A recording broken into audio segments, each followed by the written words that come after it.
The Story of Dr. Dolittle by Hugh Lofting. Author's Note and Dedication and Introduction. The story of Dr. Dolittle, being the history of his peculiar life at home and astonishing adventures in foreign parts, never before printed. To all children, children in years and children in heart, I dedicate this story. Introduction by Hugh Walpole. There are some of us now reaching middle age who discover themselves to be lamenting the past in one respect, if in none other, that there are no books written now for children comparable with those of 30 years ago. I say written for children, because the new psychological business of writing about them as though they were small pills or hatched in some especially scientific method is extremely popular today. Writing for children rather than about them is very difficult, as everybody who has tried it knows. It can only be done, I am convinced, by somebody having a great deal of the child in his own outlook and sensibilities. Such was the author of The Little Duke and The Dove in the Eagle's Nest. Such the author of A Flatiron for a Farthing and The Story of a Short Life. Such, above all, the author of Alice in Wonderland. Grown-ups imagine that they can do the trick by adopting baby language and talking down to their very critical audience. There never was a greater mistake. The imagination of the author must be a child's imagination, and yet maturely consistent, so that the White Queen in Alice, for instance, is seen just as a child would see her, but she continues always herself through all her distressing adventures. The supreme touch of the White Rabbit pulling on his white gloves as he hastens is again absolutely the child's vision, but the White Rabbit as guide and introducer of Alice's adventures belongs to mature, grown insight. Geniuses are rare, and, without being at all an undue praiser of times past, one can say without hesitation that until the appearance of Hugh Lofting, the successor of Miss Yonge, Mrs. Ewing, Mrs. Gaddy, and Lewis Carroll, had not appeared. I remember the delight with which some 6 months ago I picked up the first Dolittle book in the Hampshire bookshop at Smith College in Northampton. One of Mr. Lofting's pictures was quite enough for me. The picture that I lighted upon when I first opened the book was the one of the monkeys making a chain with their arms across the gulf. Then I looked further and discovered Bumpo reading fairy stories to himself, and then looked again, and there was a picture of John Dolittle's house. But pictures are not enough, although most authors draw so badly that if one of them happens to have the genius for line that Mr. Lofting shows, there must be, one feels, something in his writing as well. There is. You cannot read the first paragraph of the book, which begins in the right way, once upon a time, without knowing that Mr. Lofting believes in his story quite as much as he expects you to. That is the first essential for a storyteller. Then you discover as you read on that he has the right eye for the right detail. What child-inquiring mind could resist this intriguing sentence to be found on the second page of the book? Besides the goldfish in the pond at the bottom of his garden, he had rabbits in the pantry, white mice in his piano, a squirrel in the linen closet, and a hedgehog in the cellar. And then, when you read a little further, you will discover that the doctor is not merely a peg on whom to hang exciting and various adventures, but that he is himself a man of original and lively character. He is a very kindly, generous man, and anyone who has ever written stories will know that it is much more difficult to make kindly, generous characters interesting than unkindly and mean ones. But Dolittle is interesting. It is not only that he is quaint, but that he is wise and knows what he is about. The reader, however young, who meets him gets very soon a sense that if he were in trouble, not necessarily medical, he would go to Dolittle and ask his advice about it. Dolittle seems to extend his hand from the page and grasp that of his reader, and I can see him going down the centuries, a kind of Pied Piper, with thousands of children at his heels. But not only is he a darling and alive and credible, but his creator has also managed to invest everybody else in the book with the same kind of life. Now, this business of giving life to animals, making them talk and behave like human beings, is an extremely difficult one. Lewis Carroll absolutely conquered the difficulties, but I am not sure that anyone after him until Hugh Lofting has really managed the trick. Even in such a masterpiece as The Wind in the Willows, we are not quite convinced. John Dolittle's friends are convincing because their creator never forces them to desert their own characteristics. Polynesia, for instance, is natural from first to last. She really does care about the doctor, but she cares as a bird would care, having always some place to which she is going when her business with her friends is over. And when Mr. Lofting invents fantastic animals, he gives them a kind of credible possibility, which is extraordinarily convincing. It will be impossible for anyone who has read this book not to believe in the existence of the Push-me-pull-you, who would be credible enough even were there no drawing of it. But the picture on page 145 settles the matter of his truth once and for all. In fact, this book is a work of genius, and, as always with works of genius, it is difficult to analyze the elements that have gone to make it.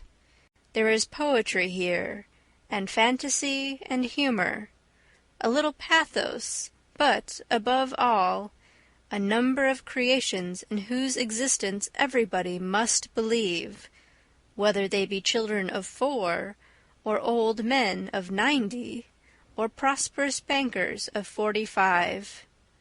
I don't know how Mr. Lofting has done it. I don't suppose that he knows himself. There it is, the first real children's classic since Alice. End of introduction by Hugh Walpole. The first chapter, titled Puddleby. Once upon a time, many years ago, when our grandfathers were little children, there was a doctor, and his name was Dolittle, John Dolittle, M.D. M.D. means that he was a proper doctor and knew a whole lot. He lived in a little town called Puddleby-on-the-Marsh.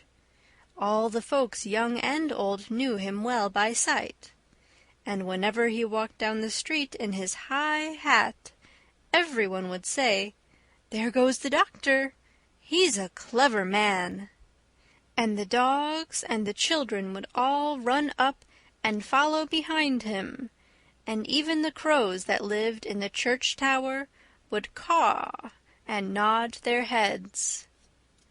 The house he lived in, on the edge of the town, was quite small, but his garden was very large, and had a wide lawn and stone seats and weeping willows hanging over. His sister, Sarah Dolittle, was housekeeper for him, but the doctor looked after the garden himself. He was very fond of animals, and kept many kinds of pets. Besides the goldfish in the pond at the bottom of his garden, he had rabbits in the pantry, white mice in his piano, a squirrel in the linen closet, and a hedgehog in the cellar. He had a cow with a calf, too, and an old lame horse 25 years of age, and chickens and pigeons, and 2 lambs, and many other animals. But his favorite pets were Dab-Dab the duck, Jip the dog, Gub-Gub the baby pig, Polynesia the parrot, and the owl Too-Too. His sister used to grumble about all these animals, and said they made the house untidy. And one day, when an old lady with rheumatism came to see the doctor, she sat on the hedgehog who was sleeping on the sofa, and never came to see him any more, but drove every Saturday all the way to Oxenthorpe, another town 10 miles off, to see a different doctor. Then his sister, Sarah Doolittle, came to him and said, "John, how can you expect sick people to come and see you when you keep all these animals in the house? It's a fine doctor would have his parlor full of hedgehogs and mice. That's the 4th personage these animals have driven away. Squire Jenkins and the parson say they wouldn't come near your house again, no matter how sick they are. We are getting poorer every day. If you go on like this, none of the best people will have you for a doctor." "But I like the animals better than the best people," said the doctor. "You are ridiculous," said his sister, and walked out of the room. So, as time went on, the doctor got more and more animals, and the people who came to see him got less and less, till, at last, he had no one left, except the cat's meat man, who didn't mind any kind of animals. But the cat's meat man wasn't very rich, and he only got sick once a year, at Christmas time, when he used to give the doctor 6 pence for a bottle of medicine.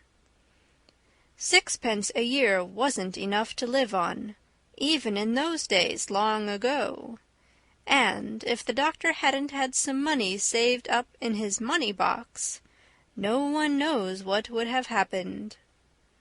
And he kept on getting still more pets, and of course it cost a lot to feed them, and the money he had saved up grew littler and littler. Then he sold his piano and let the mice live in a bureau drawer.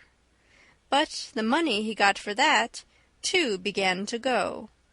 So he sold the brown suit he wore on Sundays, and went on becoming poorer and poorer. And now, when he walked down the street in his high hat, people would say to one another, "There goes John Dolittle, M.D. There was a time when he was the best-known doctor in the West Country. Look at him now. He hasn't any money, and his stockings are full of holes." But the dogs and the cats and the children still ran up and followed him through the town, the same as they had done when he was rich. End of the first chapter. The second chapter. Animal language. It happened one day that the doctor was sitting in his kitchen talking with the cat's meat man, who had come to see him with a stomachache. "Why don't you give up being a people's doctor and be an animal doctor?" asked the cat's meat man. The parrot, Polynesia, was sitting in the window looking out at the rain and singing a sailor song to herself. She stopped singing and started to listen. "You see, doctor," the cat's meat man went on, "you know all about animals, much more than what these here vets do. That book you wrote, About cats, why, it's wonderful. I can't read or write myself, or maybe I'd write some books. But my wife, Theodosia, she's a scholar, she is, and she read your book to me. Well, it's wonderful. That's all can be said. Wonderful. You might have been a cat yourself. You know the way they think. And listen, you can make a lot of money doctoring animals. Do you know that? You see, I'd send all the old women who had sick cats or dogs to you, and if they didn't get sick fast enough, I could put something in the meat I sell 'em to make 'em sick, see? Oh, no, said the doctor quickly. You mustn't do that. That wouldn't be right. Oh, I didn't mean real sick, answered the cat's meat man. Just a little something to make 'em droopy-like was what I had reference to. But as you say, maybe it ain't quite fair on the animals. But they'll get sick anyway, because the old women always give 'em too much to eat. And look, all the farmers round about who had lame horses and weak lambs, they'd come. Be an animal doctor. When the cat's meat man had gone, the parrot flew off the window onto the doctor's table and said, "That man's got sense. That's what you ought to do, be an animal doctor. Give the silly people up. If they haven't brains enough to see you're the best doctor in the world, take care of animals instead. They'll soon find it out. Be an animal doctor." "Oh, there are plenty of animal doctors," said John Dolittle, putting the flower-pots outside on the window-sill to get the rain. "Yes, there are plenty," said Polynesia, "but none of them are any good at all. Now listen, doctor, and I'll tell you something. Did you know that animals can talk?" "I knew that parrots can talk," said the doctor. "Oh, we parrots can talk in 2 languages, people's language and bird language," said Polynesia proudly. "If I say, 'Polly wants a cracker,' you understand me, but hear this. 'Ka-ka, oi, Fifi.'" "Good gracious," cried the doctor, "what does that mean?" "That means, 'Is the porridge hot yet?' in bird language." "My, you don't say so," said the doctor. "You never talked that way to me before."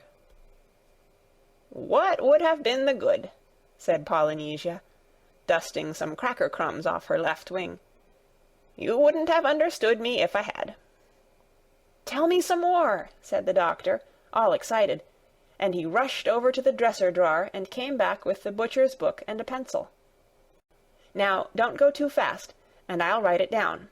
This is interesting, very interesting, something quite new. Give me the bird's ABC first. Slowly now." So that was the way the doctor came to know that animals had a language of their own, and could talk to one another. And all that afternoon, while it was raining, Polynesia sat on the kitchen table giving him bird words to put down in the book. At tea-time, when the dog Jip came in, the parrot said to the doctor, "See, he's talking to you." "Looks to me as though he were scratching his ear," said the doctor. "But animals don't always speak with their mouths," said the parrot in a high voice, raising her eyebrows. "They talk with their ears, with their feet, with their tails, with everything. Sometimes they don't want to make a noise. Do you see now the way he's twitching up one side of his nose?" "What's that mean?" asked the doctor. "That means, can't you see that it has stopped raining?" Polynesia answered. "He is asking you a question. Dogs nearly always use their noses for asking questions." After a while, with the parrot's help, the doctor got to learn the language of the animals so well that he could talk to them himself, and understand everything they said. Then he gave up being a people's doctor altogether. As soon as the cat's meat man had told everyone that John Dolittle was going to become an animal doctor, old ladies began to bring him their pet pugs and poodles who had eaten too much cake, and farmers came many miles to show him sick cows and sheep. One day a plough-horse was brought to him, and the poor thing was terribly glad to find a man who could talk in horse language. "You know, doctor," said the horse, "that vet over the hill knows nothing at all. He has been treating me 6 weeks now, for spavins. What I need is spectacles. I'm going blind in one eye. There's no reason why horses shouldn't wear glasses, the same as people. But that stupid man over the hill never even looked at my eyes. He kept on giving me big pills. I tried to tell him, but he couldn't understand a word of horse language. What I need is spectacles." Of course, said the doctor. "I'll get you some at once." "I would like a pair like yours," said the horse, "only green. They'll keep the sun out of my eyes while I'm ploughing the 50-acre field." "Certainly," said the doctor. "Green ones you shall have." "You know, the trouble is, sir," said the plough-horse, as the doctor opened the front door to let him out, "the trouble is that anybody thinks he can doctor animals, just because the animals don't complain. As a matter of fact, it takes a much cleverer man to be a really good animal doctor than it does to be a good people's doctor. My farmer's boy thinks he knows all about horses. I wish you could see him. His face is so fat he looks as though he had no eyes, and he has got as much brain as a potato bug. He tried to put a mustard plaster on me last week." "Where did he put it?" asked the doctor. "Oh, he didn't put it anywhere on me," said the horse. "He only tried to. I kicked him into the duck pond." "Well, well," said the doctor. "I'm a pretty quiet creature as a rule," said the horse. "Very patient with people. Don't make much fuss.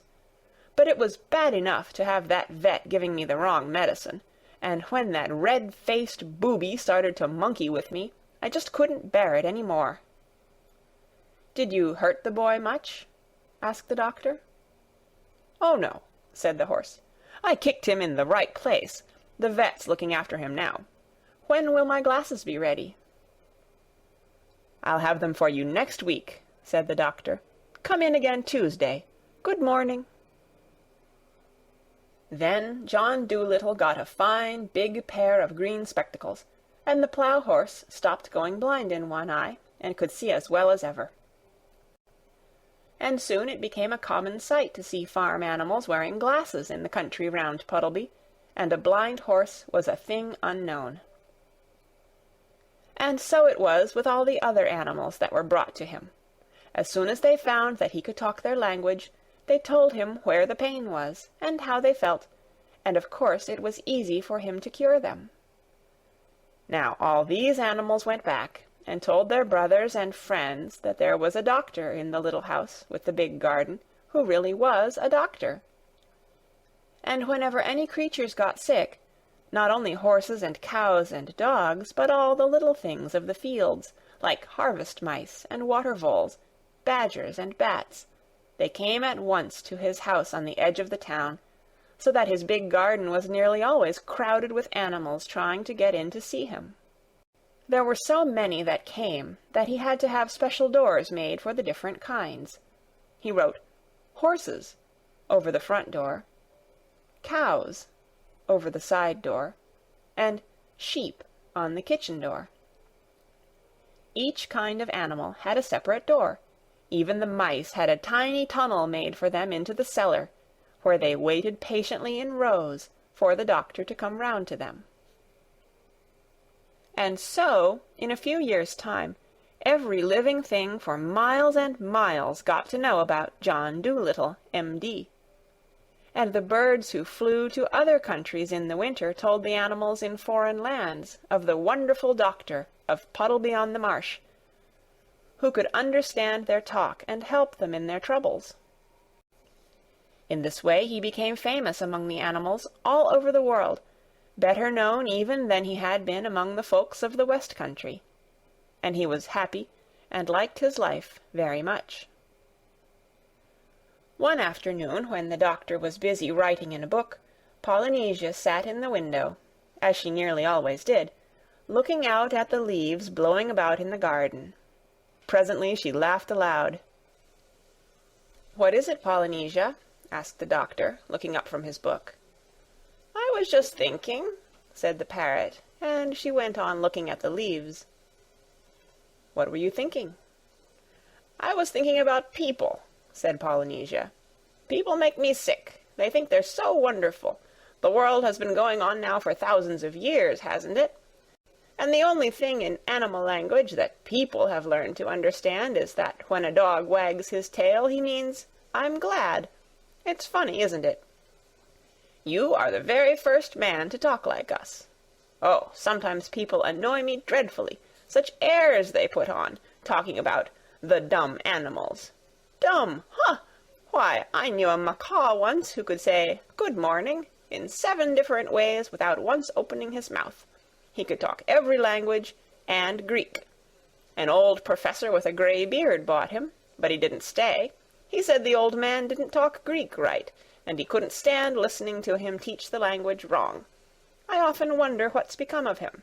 That bird knew more geography than people will ever know. People, golly! I suppose if people ever learn to fly, like any common hedge sparrow, we shall never hear the end of it." "You're a wise old bird," said the doctor. "How old are you really? I know that parrots and elephants sometimes live to be very, very old." "I can never be quite sure of my age," said Polynesia. "It's either 183 or 182. But I know that when I first came here from Africa, King Charles was still hiding in the oak tree, because I saw him. He looked scared to death." End of the 2nd chapter. The 3rd chapter, titled More Money Troubles. And soon now, the doctor began to make money again, and his sister Sarah bought a new dress and was happy. Some of the animals who came to see him were so sick that they had to stay at the doctor's house for a week. And when they were getting better, they used to sit in chairs on the lawn. And often, even after they got well, they did not want to go away. They liked the doctor and his house so much. And he never had the heart to refuse them when they asked if they could stay with him. So in this way, he went on getting more and more pets. Once, when he was sitting on his garden wall, smoking a pipe in the evening, an Italian organ grinder came round with a monkey on a string.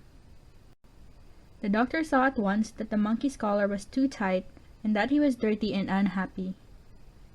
So he took the monkey away from the Italian, gave the man a shilling, and told him to go. The organ grinder got awfully angry and said that he wanted to keep the monkey. But the doctor told him that if he didn't go away, he would punch him on the nose. John Dolittle was a strong man, though he wasn't very tall. So the Italian went away saying rude things, and the monkey stayed with Dr. Dolittle and had a good home. The other animals in the house called him Chi-Chi, which is a common word in monkey language, meaning ginger. And another time, when the circus came to Puddleby, the crocodile who had a bad toothache escaped at night and came into the doctor's garden. The doctor talked to him in crocodile language and took him into the house and made his tooth better. But when the crocodile saw what a nice house it was, with all the different places for the different kinds of animals, he too wanted to live with the doctor. He asked couldn't he sleep in the fish pond at the bottom of the garden, if he promised not to eat the fish. When the circus men came to take him back, he got so wild and savage that he frightened them away. But to everyone in the house, he was always as gentle as a kitten. But now, the old ladies grew afraid to send their lapdogs to Dr. Dolittle because of the crocodile, and the farmers wouldn't believe that he would not eat the lambs and sick calves they brought to be cured. So the doctor went to the crocodile and told him he must go back to his circus. But he wept such big tears and begged so hard to be allowed to stay that the doctor hadn't the heart to turn him out. So then, the doctor's sister came to him and said, "John, you must send that creature away. Now the farmers and the old ladies are afraid to send their animals to you, just as we were beginning to be well off again. Now we shall be ruined entirely. This is the last straw. I will no longer be housekeeper for you if you don't send away that alligator." "It isn't an alligator," said the doctor. "It's a crocodile." I don't care what you call it, said his sister. It's a nasty thing to find under the bed. I won't have it in the house. But he has promised me, the doctor answered, that he will not bite anyone. He doesn't like the circus, and I haven't the money to send him back to Africa where he comes from. He minds his own business and on the whole is very well behaved. Don't be so fussy. I tell you, I will not have him around, said Sarah. He eats the linoleum. If you don't send him away this minute, I'll go and get married. All right, said the doctor. Go and get married. It can't be helped. And he took down his hat and went out into the garden. So Sarah Doolittle packed up her things and went off, and the doctor was left all alone with his animal family. And very soon he was poorer than he had ever been before. With all these mouths to fill, and the house to look after, and no one to do the mending, and no money coming in to pay the butcher's bill, things began to look very difficult. But the doctor didn't worry at all. Money is a nuisance, he used to say. We'd all be much better off if it had never been invented. What does money matter, so long as we're happy? But soon the animals themselves began to get worried. And one evening, when the doctor was asleep in his chair before the kitchen fire, they began talking it over among themselves in whispers. And the owl, Too-Too, who was good at arithmetic, figured it out that there was only money enough left to last another week, if they each had 1 meal a day and no more. Then the parrot said, I think we all ought to do the housework ourselves. At least we can do that much. After all, it is for our sakes that the old man finds himself so lonely and so poor. So it was agreed that the monkey, Chee-Chee, was to do the cooking and mending, the dog was to sweep the floors, the duck was to dust and make the beds, the owl, Too-Too, was to keep the accounts, and the pig was to do the gardening. They made Polynesia the parrot housekeeper and laundress, because she was the oldest. Of course, at first they all found their new jobs very hard to do, all except Chee-Chee, who had hands, and could do things like a man. But they soon got used to it, and they used to think it great fun to watch Jip the dog sweeping his tail over the floor with a rag tied onto it for a broom. After a little, they got to do the work so well that the doctor said that he had never had his house kept so tidy or so clean before. In this way, things went along all right for a while, but without money they found it very hard. Then the animals made a vegetable and flower stall outside the garden gate and sold radishes and roses to the people that passed by along the road. But still, they didn't seem to make enough money to pay all the bills, and still, the doctor wouldn't worry. When the parrot came to him and told him that the fishmonger wouldn't give them any more fish, he said, Never mind. So long as the hens lay eggs and the cow gives milk, we can have omelettes and junket. And there are plenty of vegetables left in the garden. The winter is still a long way off. Don't fuss. That was the trouble with Sarah. She would fuss. I wonder how Sarah's getting on. An excellent woman in some ways. Well, well.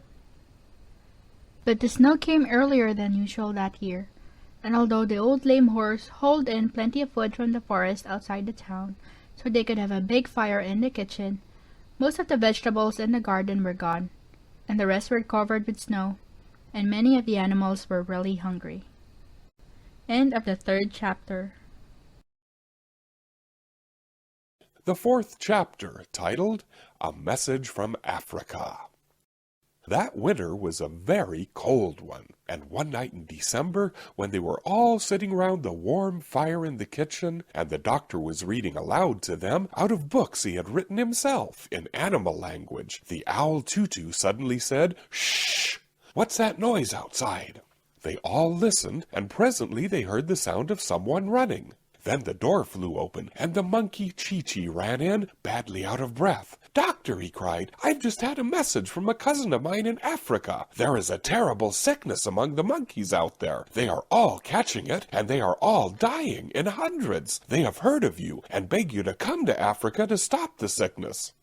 Who brought the message? Asked the doctor, taking off his spectacles and laying down his book. A swallow, said Chee-Chee. She is outside on the rain butt. Bring her in by the fire, said the doctor. She must be perished with the cold. The swallows flew south 6 weeks ago." So the swallow was brought in, all huddled and shivering, and although she was a little afraid at first, she soon got warmed up and sat on the edge of the mantelpiece and began to talk. When she had finished, the doctor said, "I would gladly go to Africa, especially in this bitter weather, but I'm afraid we haven't money enough to buy the tickets. Get me the money box, Chee-Chee." So the monkey climbed up and got it off the top shelf of the dresser. There was nothing in it, not one single penny. "I felt sure there was 2 pence left," said the doctor. "There was," said the owl, "but you spent it on a rattle for that badger's baby when he was teething." "Did I?" said the doctor. Dear me, what a nuisance money is, to be sure. Well, never mind. Perhaps if I go down to the seaside, I shall be able to borrow a boat that will take us to Africa. I knew a seaman once who brought his baby to me with measles. Maybe he'll lend us his boat. The baby got well." So, early the next morning, the doctor went down to the seashore, and when he came back, he told the animals that it was all right. The sailor was going to lend them the boat. Then the crocodile and the monkey and the parrot were very glad and began to sing because they were going back to Africa, their real home. And the doctor said, "I shall only be able to take you 3, with Chip the dog, Dab-Dab the duck, Gub-Gub the pig, and the owl Tutu. The rest of the animals, like the dormice and the water voles and the bats, they will have to go back and live in the fields where they were born till we come home again. But as most of them sleep through the winter, they won't mind that, and besides, it wouldn't be good for them to go to Africa." So then the parrot, who had been on long sea voyages before, began telling the doctor all the things he would have to take with him on the ship. "You must have plenty of pilot bread," she said, "hardtack they call it, and you must have beef in cans, and an anchor." "I expect the ship will have its own anchor," said the doctor.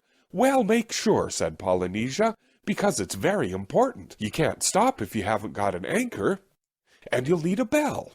"What's that for?" asked the doctor. "To tell the time by," said the parrot. "You go and ring it every half hour, and then you know what time it is. And bring a whole lot of rope. It always comes in handy on voyages." Then they began to wonder where they were going to get the money from to buy all the things they needed. "Oh, bother it, money again," cried the doctor. "Goodness! I shall be glad to get to Africa where we don't have to have any. I'll go and ask the grocer if he will wait for his money till I get back. No, I'll send the sailor to ask him." So the sailor went to see the grocer, and presently he came back with all the things they wanted. Then the animals packed up, and after they had turned off the water so the pipes wouldn't freeze and put up the shutters, they closed the house and gave the key to the old horse who lived in the stable. And when they had seen that there was plenty of hay in the loft to last the horse through the winter, they carried all their luggage down to the seashore and got onto the boat. The cat's meats man was there to see them off, and he brought a large suet pudding as a present for the doctor, because he said he had been told you couldn't get suet puddings in foreign parts. As soon as they were on the ship, Gub-Gub the pig asked where the beds were, for it was 4 o'clock in the afternoon, and he wanted his nap. So Polynesia took him downstairs into the inside of the ship and showed him the beds, set all on top of one another like bookshelves against a wall. "Why, that isn't a bed," cried Gub-Gub. "That's a shelf." "Beds are always like that on ships," said the parrot. "It isn't a shelf. Climb up into it and go to sleep. That's what you call a bunk." "I don't think I'll go to bed yet," said Gub-Gub. "I'm too excited. I want to go upstairs again and see them start." "Well, this is your first trip," said Polynesia. "You will get used to the life after a while." And she went back up the stairs of the ship, humming this song to herself. "I've seen the Black Sea and the Red Sea. I've rounded the Isle of Wight. I've discovered the Yellow River, and the Orange, too, by night. Now Greenland drops behind again, and I sail the ocean blue. I'm tired of all these colors, Jane, so I'm coming back to you." They were just going to start on their journey when the doctor said he would have to go back and ask the sailor the way to Africa. But the swallow said that she had been to that country many times and would show them how to get there. So the doctor told Chee-Chee to pull up the anchor, and the voyage began. End of the 4th chapter. The 5th chapter. The Great Journey. Now for 6 whole weeks they went sailing on and on over the rolling sea, following the swallow who flew before the ship to show them the way. At night she carried a tiny lantern so they should not miss her in the dark, and the people on the other ships that passed said that the light must be a shooting star. As they sailed further and further into the south it got warmer and warmer. Polynesia, Chee-Chee, and the crocodile enjoyed the hot sun no end. They ran about laughing and looking over the side of the ship to see if they could see Africa yet. But the pig and the dog and the owl Too-Too could do nothing in such weather, but sat at the end of the ship in the shade of a big barrel with their tongues hanging out, drinking lemonade. Dab-Dab the duck used to keep herself cool by jumping into the sea and swimming behind the ship, and every once in a while, when the top of her head got too hot, she would dive under the ship and come up on the other side. In this way, too, she used to catch herrings on Tuesdays and Fridays when everybody on the boat ate fish to make the beef last longer. When they got near to the equator, they saw some flying fishes coming towards them, and the fishes asked the parrot if this was Dr. Dolittle's ship. When she told them it was, they said they were glad because the monkeys in Africa were getting worried that he would never come. Polynesia asked them how many miles they had yet to go, and the flying fishes said it was only 55 miles now to the coast of Africa. And another time a whole school of porpoises came dancing through the waves, and they too asked Polynesia if this was the ship of the famous doctor, and when they heard that it was, they asked the parrot if the doctor wanted anything for his journey. And Polynesia said, "Yes, we have run short of onions." "There is an island not far from here," said the porpoises, "where the wild onions grow tall and strong. Keep straight on, we will get some and catch up to you." So the porpoises dashed away through the sea, and very soon the parrot saw them again coming up behind, dragging the onions through the waves in big nets made of seaweed. The next evening, as the sun was going down, the doctor said, "Get me the telescope, Chee-Chee. Our journey is nearly ended. Very soon we should be able to see the shores of Africa." And about half an hour later, sure enough, they thought they could see something in front that might be land, but it began to get darker and darker, and they couldn't be sure. Then a great storm came up with thunder and lightning. The wind howled, the rain came down in torrents, and the waves got so high they splashed right over the boat. Presently there was a big bang. The ship stopped and rolled over on its side. "What's happened?" asked the doctor, coming up from downstairs. "I'm not sure," said the parrot, "but I think we're shipwrecked. Tell the duck to get out and see." So Dab-Dab dived right down under the waves, and when she came up she said they had struck a rock. There was a big hole in the bottom of the ship, the water was coming in, and they were sinking fast. "We must have run into Africa," said the doctor. "Dear me, dear me. Well, we must all swim to land." But Chee-Chee and Gub-Gub did not know how to swim. "Get the rope," said Polynesia. "I told you it would come in handy. Where's that duck? Come here, Dab-Dab. Take this end of the rope, fly to the shore, and tie it onto a palm tree, and we'll hold the other end on the ship here. Then those that can't swim must climb along the rope until they reach the land. That's what you call a lifeline." So they all got safely to the shore, some swimming, some flying, and those that climbed along the rope brought the doctor's trunk and handbag with them. But the ship was no good any more, with the big hole in the bottom, and presently the rough sea beat it to pieces on the rocks and the timbers floated away. Then they all took shelter in a nice dry cave they found high up on the cliffs till the storm was over. When the sun came out next morning they went down to the sandy beach to dry themselves. "Dear old Africa," sighed Polynesia, "it's good to get back. Just think, it'll be 169 years tomorrow since I was here, and it hasn't changed a bit. Same old palm trees, same old red earth, same old black ants. There's no place like home." And the others noticed she had tears in her eyes. She was so pleased to see her country once again. Then the doctor missed his high hat, for it had been blown away into the sea during the storm, so Dab-Dab went out to look for it, and presently she saw it a long way off, floating on the water like a toy boat. When she flew down to get it, she found one of the white mice, very frightened, sitting inside it. "What are you doing here?" asked the duck. "You were told to stay behind in Puddleby." "I didn't want to be left behind," said the mouse. "I wanted to see what Africa was like. I have relatives there, so I hid in the baggage and was brought onto the ship with the hardtack. When the ship sank, I was terribly frightened because I cannot swim far. I swam as long as I could, but I soon got all exhausted and thought I was going to sink. And then just at that moment the old man's hat came floating by, and I got into it because I did not want to be drowned." So the duck took up the hat with the mouse in it and brought it to the doctor on the shore, and they all gathered round to have a look. "That's what you call a stowaway," said the parrot. Presently, when they were looking for a place in the trunk where the white mouse could travel comfortably, the monkey, Chee-Chee, suddenly said, "Shh! I hear footsteps in the jungle." They all stopped talking and listened, and soon a black man came down out of the woods and asked them what they were doing there. "My name is John Dolittle, M.D.," said the doctor. "I have been asked to come to Africa to cure the monkeys who are sick." "You must all come before the king," said the black man. "What king?" asked the doctor, who didn't want to waste any time. "The king of the Jolliginki," the man answered. "All these lands belong to him, and all strangers must be brought before him. Follow me." So they gathered up their baggage and went off, following the man through the jungle. End of the 5th chapter. The 6th chapter, Polynesia and the King. When they had gone a little way through the thick forest, they came to a wide, clear space, and they saw the king's palace, which was made of mud. This was where the king lived with his queen, Ermentrude, and their son, Prince Bumpo. The prince was away fishing for salmon in the river, but the king and queen were sitting under an umbrella before the palace door, and Queen Ermentrude was asleep. When the doctor had come up to the palace, the king asked him his business, and the doctor told him why he had come to Africa. "You may not travel through my lands," said the king. "Many years ago a white man came to these shores, and I was very kind to him. But after he had dug holes in the ground to get the gold, and killed all the elephants to get their ivory tusks, he went away secretly in his ship without so much as saying thank you. Never again shall a white man travel through the lands of Jolliginki."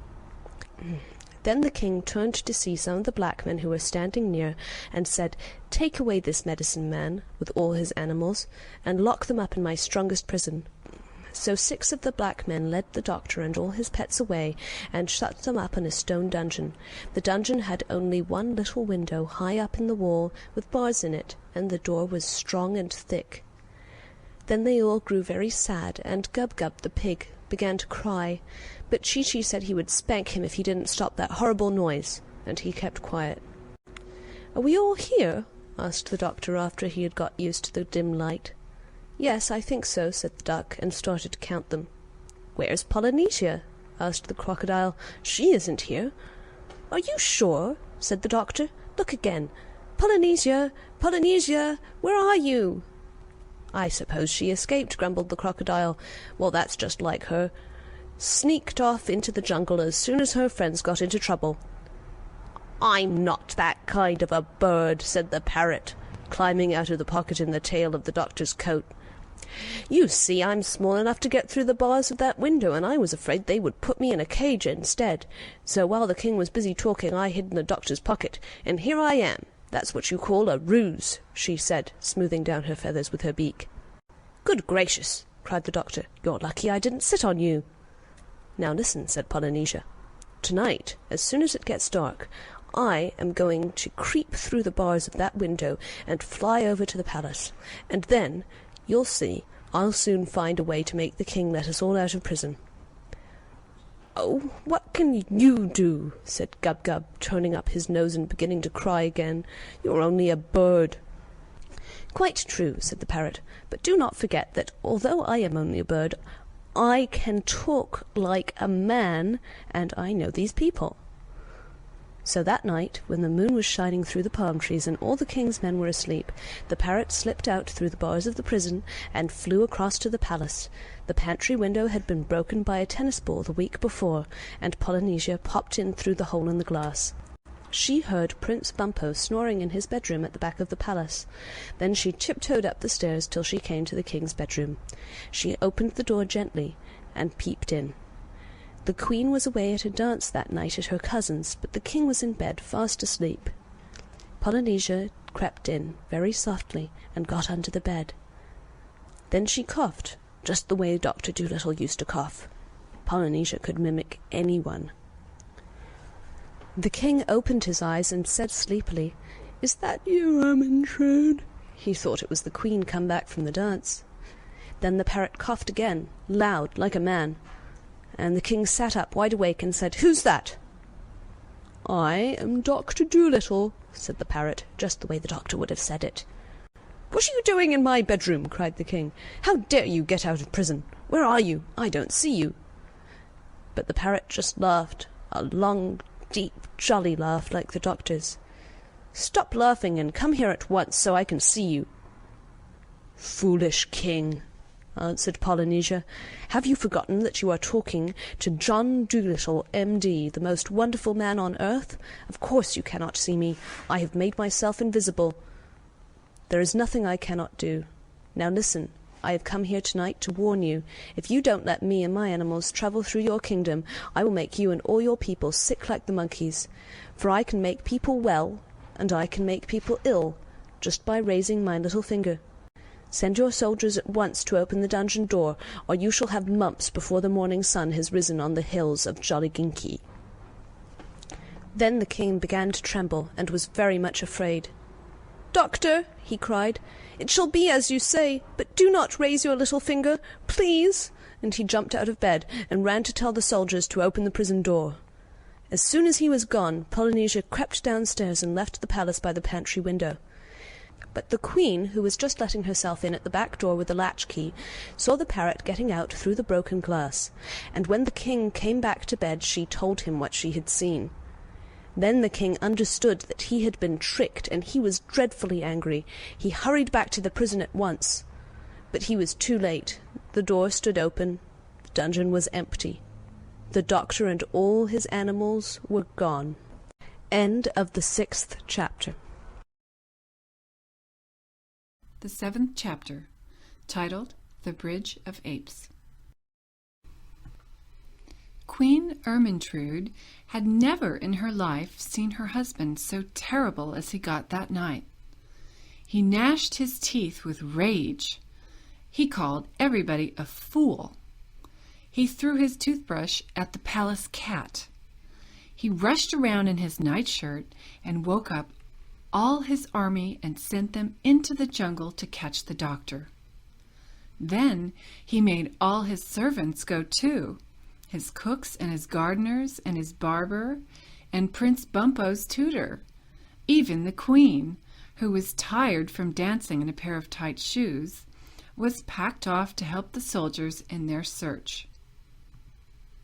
All this time the doctor and his animals were running through the forest towards the land of the monkeys as fast as they could go.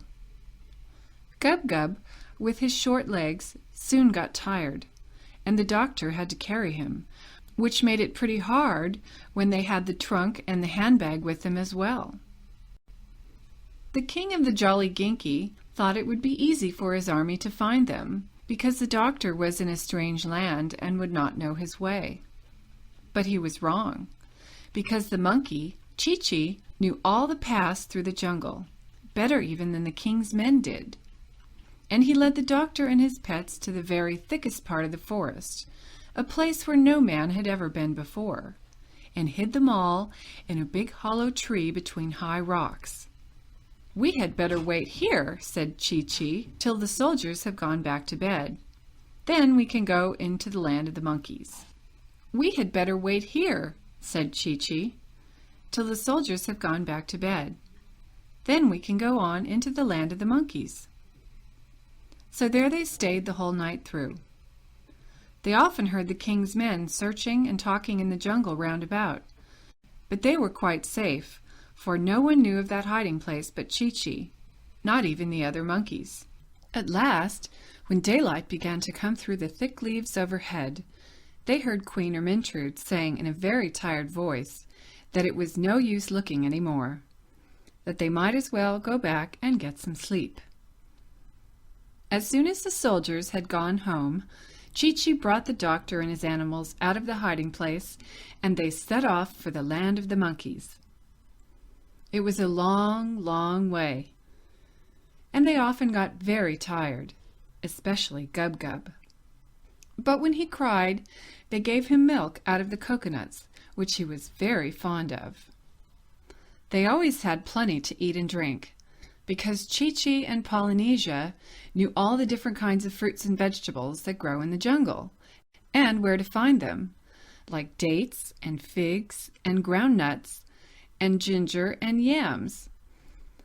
They used to make their lemonade out of the juice of wild oranges, sweetened with honey, which they got from the bees' nests in hollow trees.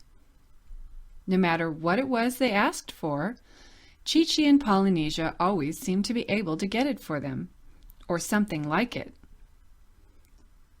They even got the doctor some tobacco one day, when he had finished what he had brought with him and wanted to smoke. At night they slept in tents made of palm leaves on thick, soft beds of dried grass. And after a while they got used to walking such a lot and did not get so tired, and enjoyed the life of travel very much. But they were always glad when the night came and they stopped for their resting time. Then the doctor used to make a little fire of sticks, and after they had their supper, they would sit round it in a ring, listening to Polynesia singing songs about the sea, or to Chi-Chi telling stories of the jungle. And many of the tales that Chi-Chi told were very interesting, because although the monkeys had no history books of their own, before Dr. Dolittle came to write them for them, they remember everything that happens by telling stories to their children. And Chi-Chi spoke of many things his grandmother had told him, tales of long, long, long ago, before Noah and the flood, of the days when men dressed in bearskins and lived in holes in the rock and ate their mutton raw, because they did not know what cooking was, having never seen a fire. And he told them of the great mammoths and lizards, as long as a train, that wandered over the mountains in those times, nibbling from the treetops. And often they got so interested listening that when he had finished, they found their fire had gone right out, and they had to scurry around to get more sticks and build a new one. Now when the king's army had gone back and told the king that they couldn't find the doctor, the king sent them out again and told them they must stay in the jungle till they caught him. So all this time, while the doctor and his animals were going along towards the land of the monkeys, thinking themselves quite safe, they were still being followed by the king's men. If Chi-Chi had known this, he would most likely have hidden them again, but he didn't know it. One day Chi-Chi climbed up a high rock and looked out over the treetops, and when he came down he said they were now quite close to the land of the monkeys and would soon be there. And that same evening, sure enough, they saw Chi-Chi's cousin and a lot of other monkeys, who had not yet got sick, sitting in the trees by the edge of a swamp, looking and waiting for them. And when they saw the famous doctor really come, these monkeys made a tremendous noise, cheering and waving leaves and swinging out of the branches to greet him. They wanted to carry his bag and his trunk and everything he had, and one of the bigger ones even carried Gub-Gub, who had got tired again. Then two of them rushed on in front to tell the sick monkeys that the great doctor had come at last. But the king's men, who were still following, had heard the noise of the monkeys cheering, and they at last knew where the doctor was, and hastened on to catch him. The big monkey carrying Gub-Gub was coming along behind slowly, and he saw the captain of the army sneaking through the trees. So he hurried after the doctor and told him to run. Then they all ran harder than they had ever run in their lives, and the king's men, coming after them, began to run too, and the captain ran hardest of all. Then the doctor tripped over his medicine bag and fell down in the mud, and the captain thought he would surely catch him this time. But the captain had very long ears, though his hair was very short, and as he sprang forward to take hold of the doctor, one of his ears caught fast in a tree, and the rest of the army had to stop and help him. By this time the doctor had picked himself up, and on they went again, running and running. And Chi-Chi shouted, "It's all right! We haven't far to go now!" But before they could get into the land of the monkeys, they came to a steep cliff with a river flowing below. This was the end of the kingdom of Jolliginki, and the land of the monkeys was on the other side, across the river. And Jip, the dog, looked down over the edge of the steep, steep cliff and said, "Golly, how are we ever going to get across?" "Oh dear," said Gub-Gub. "The king's men are quite close now. Look at them. I am afraid we are going to be taken back to prison again." And he began to weep. But the big monkey who was carrying the pig dropped him on the ground and cried out to the other monkeys, "Boys, a bridge, quick! Make a bridge! We've only got a minute to do it. They've got the captain loose, and he's coming on like a deer. Get lively! A bridge! A bridge!" The doctor began to wonder what they were going to make a bridge out of, and he gazed around to see if they had any boards hidden any place.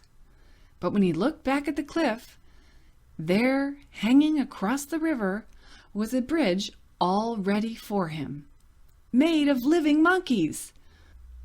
For while his back was turned, the monkeys, quick as a flash, had made themselves into a bridge, just by holding their hands and feet. And the big one shouted to the doctor, "Walk over! Walk over, all of you! Hurry!" Gub-Gub was a bit scared, walking on such a narrow bridge at that dizzy height above the river. But he got over all right, and so did all of them. John Dolittle was the last across, and just as he was getting to the other side, the king's men came rushing up to the edge of the cliff. Then they shook their fists and yelled with rage, for they saw they were too late. The doctor and all his animals were safe in the land of the monkeys, and the bridge was pulled across to the other side. Then Chee-Chee turned to the doctor and said, "Many great explorers and gray-bearded naturalists have lain long weeks hidden in the jungle, waiting to see the monkeys do that trick, but we never let a white man get a glimpse of it before. You are the first to see the famous Bridge of Apes." And the doctor felt very pleased. End of the 7th chapter. The 8th chapter, titled The Leader of the Lions. John Dolittle now became dreadfully awfully busy. He found hundreds and thousands of monkeys sick. Gorillas, orangutans, chimpanzees, dog-faced baboons, marmosets, gray monkeys, red ones, all kinds, and many had died. The first thing he did was to separate the sick ones from the well ones. Then he got Chee-Chee and his cousin to build him a little house of grass. The next thing, he made all the monkeys who were still well come and be vaccinated.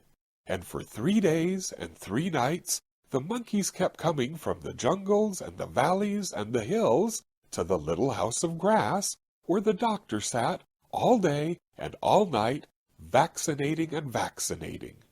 Then he had another house made, a big one, with lots of beds in it, and he put all the sick ones in this house. But so many were sick, there were not enough well ones to do the nursing. So he sent messages to the other animals, like the lions and the leopards and the antelopes, to come and help with the nursing. But the leader of the lions was a very proud creature, and when he came to the doctor's big house full of beds, he seemed angry and scornful. "Do you dare to ask me, sir?" he said, glaring at the doctor. "Do you dare to ask me, the king of beasts, to wait on a lot of dirty monkeys? Why, I wouldn't even eat them between meals." Although the lion looked very terrible, the doctor tried hard not to seem afraid of him. "I didn't ask you to eat them," he said quietly, "and besides, they're not dirty. They've all had a bath this morning. Your coat looks as though it needed brushing. Badly. Now listen and I'll tell you something. The day may come when the lions get sick, and if you don't help the other animals now, the lions may find themselves left all alone when they are in trouble. That often happens to proud people." "The lions are never in trouble. They only make trouble," said the leader, turning up his nose, and he stalked away into the jungle, feeling he had been rather smart and clever. Then the leopards got proud too and said they wouldn't help. And then, of course, the antelopes, although they were too shy and timid to be rude to the doctor like the lion, they pawed the ground and smiled foolishly and said they had never been nurses before. And now the poor doctor was worried frantic, wondering where he could get help enough to care for all these thousands of monkeys in bed. But the leader of lions, when he got back to his den, saw his wife, the queen lioness, come running out to meet him with her hair untidy. "One of the cubs won't eat," she said. "I don't know what to do with him. He hasn't taken a thing since last night." And she began to cry and shake with nervousness, for she was a good mother, even though she was a lioness. So the leader went into his den and looked at his children, two very cunning little cubs lying on the floor, and one of them seemed quite poorly.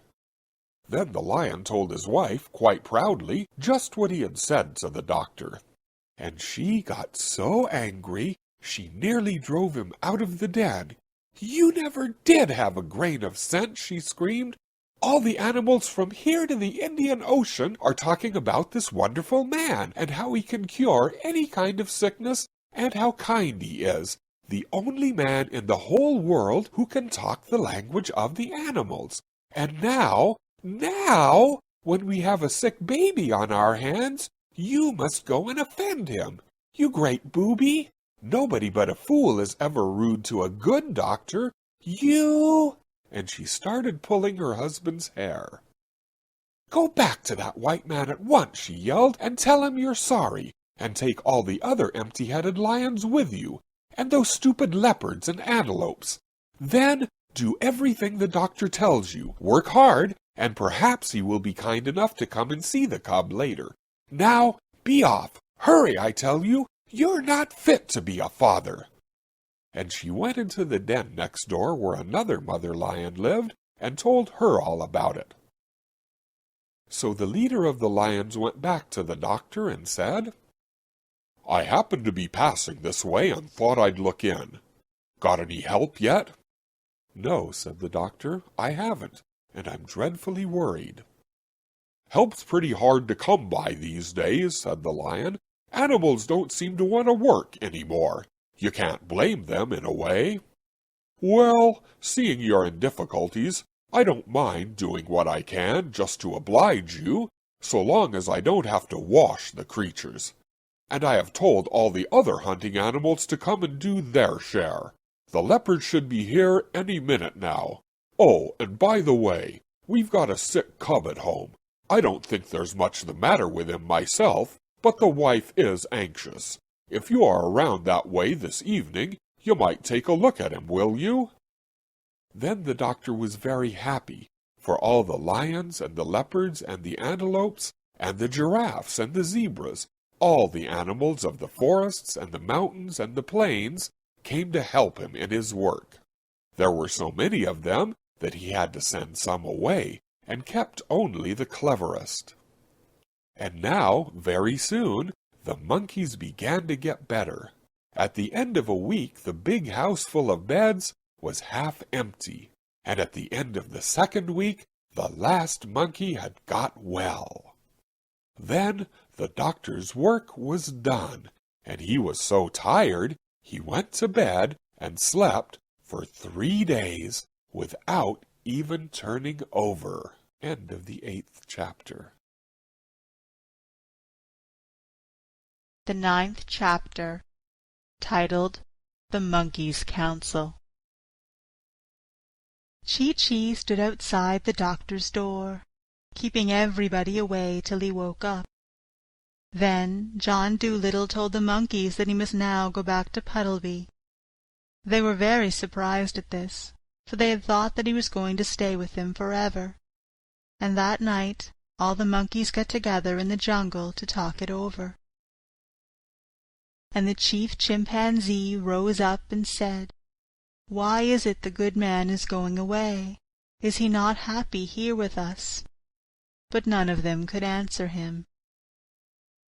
Then the Grand Gorilla got up and said, "I think we should all go to him and ask him to stay. Perhaps if we make him a new house and a bigger bed, and promise him plenty of monkey servants to work for him and make life pleasant for him, perhaps then he will not wish to go." Then Chee-Chee got up, and all the others whispered, "Shh! Look, Chee-Chee! The great traveller is about to speak." And Chee-Chee said to the other monkeys, "My friends, I am afraid it is useless to ask the doctor to stay. He owes money in Puddleby, and says he must go back and pay it." The monkeys asked him, "What is money?" Then Chee-Chee told them that in the land of the white men you could get nothing without money, you could do nothing without money, that it was almost impossible to live without money. And some of them asked, "But can you not even eat and drink without paying?" But Chee-Chee shook his head, and then he told them that even he, when he was with the organ-grinder, had been made to ask the children for money. And the chief chimpanzee turned to the oldest orang-outang and said, "Cousin, surely these men be strange creatures. Who would wish to live in such a land? My gracious, how paltry!" Then Chee-Chee said, "When we were coming to you, we had no boat to cross the sea in, and no money to buy food to eat on our journey. So a man lent us some biscuits, and we said we would pay him when we came back.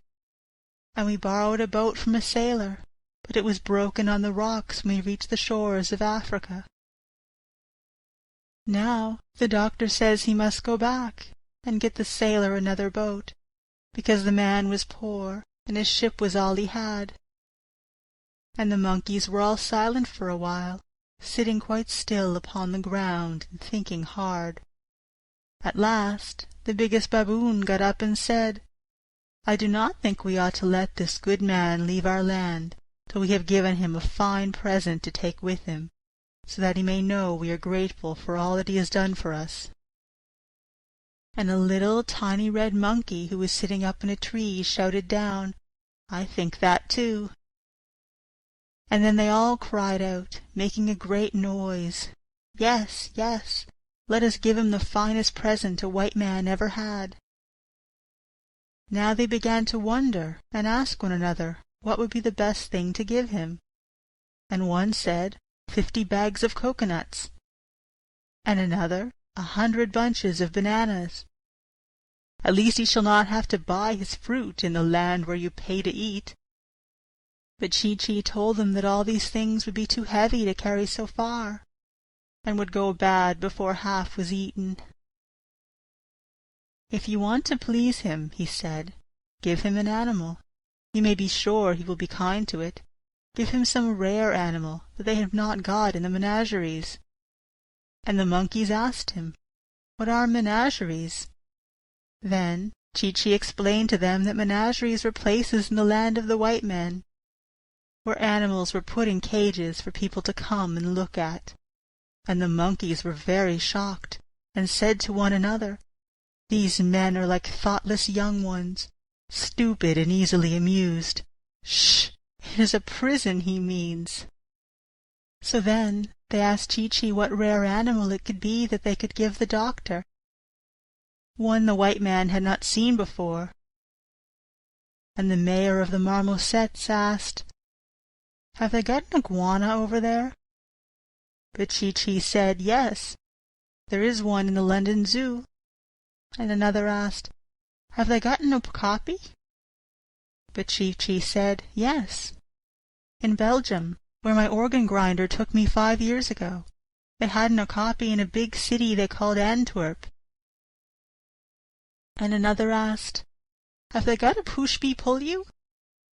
Then Chee-Chee said, "No, no white man has ever seen a pushmi-pullyu. Let us give him that." End of the 9th chapter. The 10th chapter, The Rarest Animal of All. push-me-pull-yous are now extinct. That means there aren't any more. But long ago, when Dr. Dolittle was alive, there were some of them still left in the deepest jungles of Africa. And even then they were very, very scarce. They had no tail, but a head at each end, and sharp horns on each head. They were very shy and terribly hard to catch. The black men get most of their animals by sneaking up behind them while they're not looking. But you could not do this with the push-me-pull-you, because, no matter which way you came towards him, he was always facing you. And besides, only one half of him slept at a time. The other head was always awake, and watching. This is why they were never caught, and never seen in zoos. Though many of the greatest huntsmen and the cleverest menagerie keepers spent years of their lives searching through the jungles in all weathers for push-me-pull-yous, not a single one had ever been caught. Even then, years ago, he was the only animal in the world with 2 heads. Well, the monkeys set out hunting this animal through the forest. And after they had gone a good many miles, one of them found peculiar footprints near the edge of a river, and they knew that a push-me-pull-you must be very near that spot. Then they went along the bank of the river a little way, and they saw a place where the grass was high and thick, and they guessed that he was in there. So they all joined hands and made a great circle round the high grass. The push-me-pull-you heard them coming, and he tried hard to break through the ring of monkeys, but he couldn't do it. When he saw that it was no use trying to escape, he sat down and waited to see what they wanted. They asked him if he would go with Dr. Dolittle and be put on show in the land of the white men. But he shook both his heads hard and said, "Certainly not." They explained to him that he would not be shut up in a menagerie, but would just be looked at. They told him that the doctor was a very kind man, but hadn't any money, and people would pay to see a 2-headed animal, and the doctor would get rich, and could pay for the boat he had borrowed to come to Africa in. But he answered, "No. You know how shy I am. I hate being stared at." And he almost began to cry. Then for 3 days they tried to persuade him. At the end of the 3rd day he said he would come with them and see what kind of a man the doctor was first. So the monkeys travelled back with the push-me-pull-you, and when they came to where the doctor's little house of grass was, they knocked on the door. The duck, who was packing the trunk, said, "Come in." And Chee-Chee very proudly took the animal inside and showed him to the doctor. "What in the world is it?" asked John Dolittle, gazing at the strange creature. "Lord save us!" cried the duck. "How does it make up its mind?" "It doesn't look to me as though it had any," said Jip the dog. "This, doctor," said Chee-Chee, "is the push-me-pull-you, the rarest animal of the African jungles, the only 2-headed beast in the world. Take him home with you, and your fortune's made. People will pay any money to see him." "But I don't want any money," said the doctor. "Yes, you do," said Dab-Dab the duck. "Don't you remember how we had to pinch and scrape to pay the butcher's bill in Puddleby? And how are you going to get the sailor the new boat you spoke of, unless we have the money to buy it?" "I was going to make him one," said the doctor. "Oh, do be sensible," cried Dab-Dab. "Where would you get all the wood and the nails to make one with? And besides, what are we going to live on? We shall be poorer than ever when we get back. Chee-Chee's perfectly right. Take the funny-looking thing along, do." "Well, perhaps there is something in what you say," murmured the doctor. "It certainly would make a nice new kind of pet. But does the, what do you call it, really want to go abroad?" "Yes, "I'll go," said the Pushmi-Pullyu, who saw at once from the doctor's face that he was a man to be trusted. "You have been so kind to the animals here, and the monkeys tell me that I am the only one who will do. But you must promise me that if I do not like it in the land of the white men, you will send me back." "Why, certainly, of course, said the doctor. "Excuse me, surely you are related to the deer family, are you not?" "Yes," said the Pushmi-Pullyu, "to the Abyssinian gazelles and the Asiatic chamois on my mother's side. My father's great-grandfather was the last of the unicorns." "Most interesting," murmured the doctor, and he took a book out of the trunk which Dab-Dab was packing, and began turning the pages. "Let us see if Buffon says anything." "I notice," said the duck, "that you only talk with one of your mouths. Can't the other head talk as well?"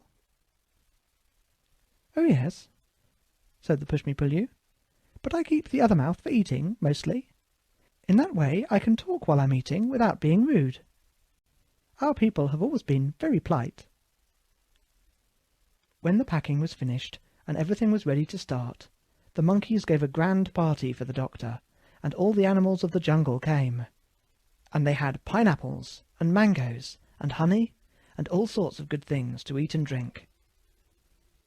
After they had all finished eating, the doctor got up and said, "My friends, I am not clever at speaking long words after dinner like some men, and I have just eaten many fruits and much honey.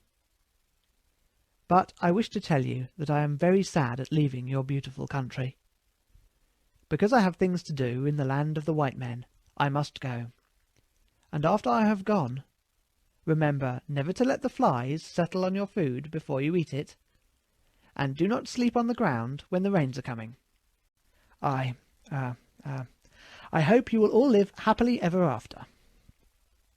When the doctor stopped speaking and sat down, all the monkeys clapped their hands a long time, and said to one another, "Let it be remembered always among our people that he sat and ate with us here under the trees, for surely he is the greatest of men."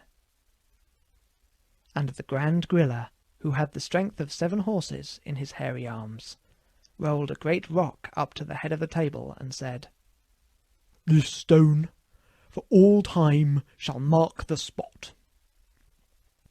And even to this day, in the heart of the jungle, that stone still is there.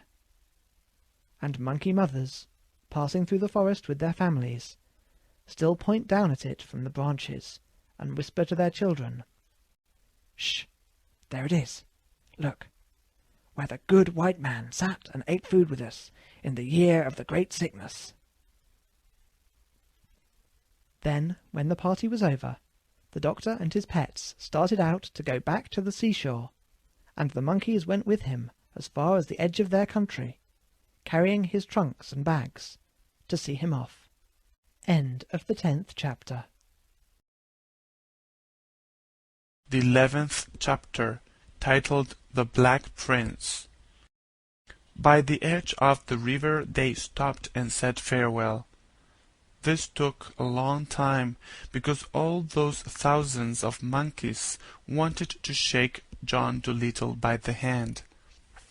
Afterwards, when the doctor and his pets were going on alone, Polynesia said, "We must tread softly and talk low as we go through the land of the Jolliginki. If the king should hear us, he will send his soldiers to catch us again, for I am sure he is still very angry over the trick I played on him."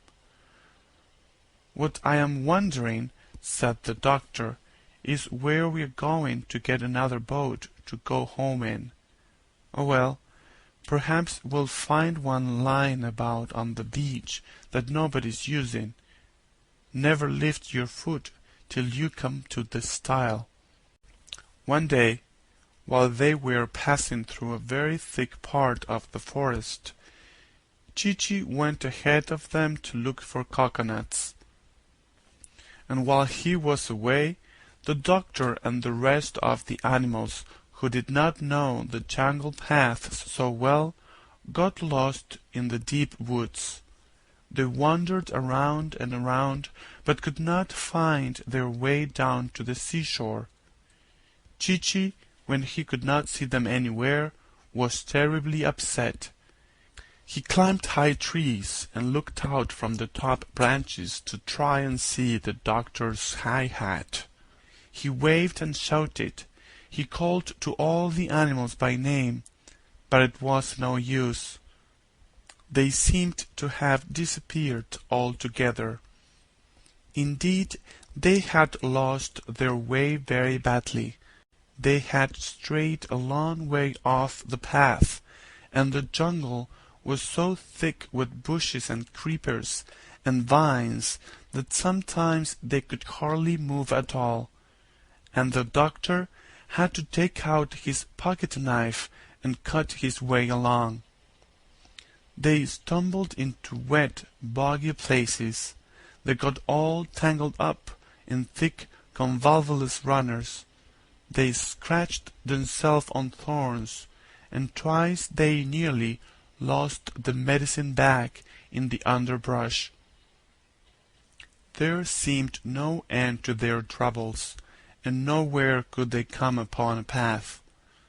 At last, after blundering about like this for many days, getting their clothes torn and their faces covered with mud, they walked right into the king's back garden by mistake. The king's men came running up at once and caught them. But Polynesia flew into a tree in the garden without anybody seeing her, and hid herself. The doctor and the rest were taken before the king. "Ha, ha!" cried the king. "So you are caught again. This time you shall not escape. Take them all back to prison, and put double locks on the door. This white man shall scrub my kitchen floor for the rest of his life." So the doctor and his pets were led back to prison and locked up, and the doctor was told that in the morning he must begin scrubbing the kitchen floor. They were all very unhappy. "This is a great nuisance," said the doctor. "I really must get back to Puddleby. That poor sailor will think I've stolen his ship if I don't get home soon. I wonder if those hinges are loose." But the door was very strong and firmly locked.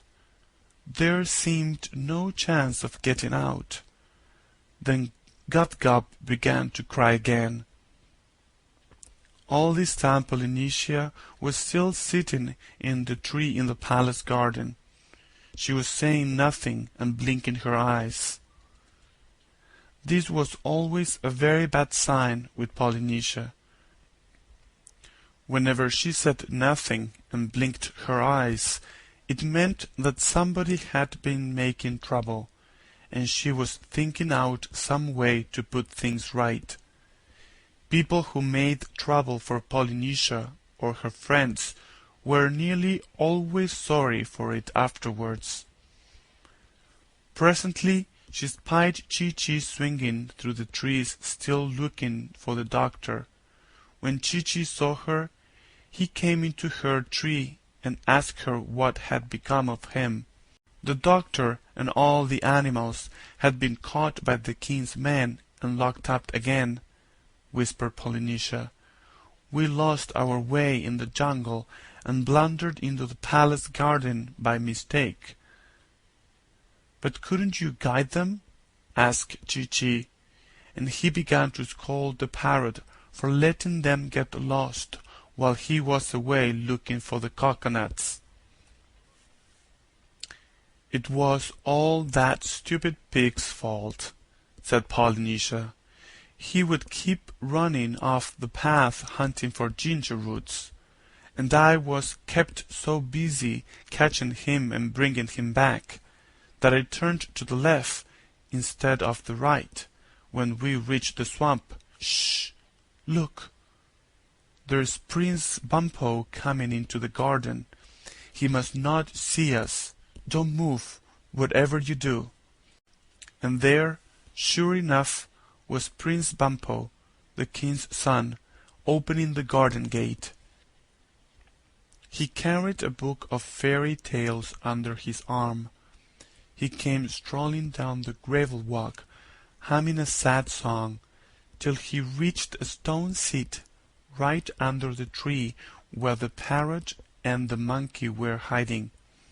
Then he lay down on the seat and began reading the fairy stories to himself. Chi-Chi and Polynesia watched him, keeping very quiet and still. After a while, the king's son laid the book down and sighed a weary sigh. "If I were only a white prince," said he, with a dreamy, far-away look in his eyes. Then the parrot, talking in a small, high voice like a little girl, said aloud, "Bumpo, someone might turn thee into a white prince perchance."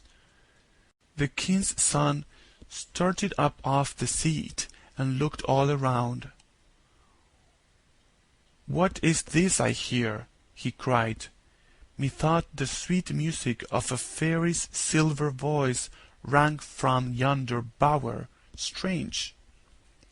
"Worthy prince," said Polynesia, keeping very still so Bumpo couldn't see her, "thou say'st winged words of truth, for 'tis I, Trimsitinka, the queen of the fairies, that speak to thee.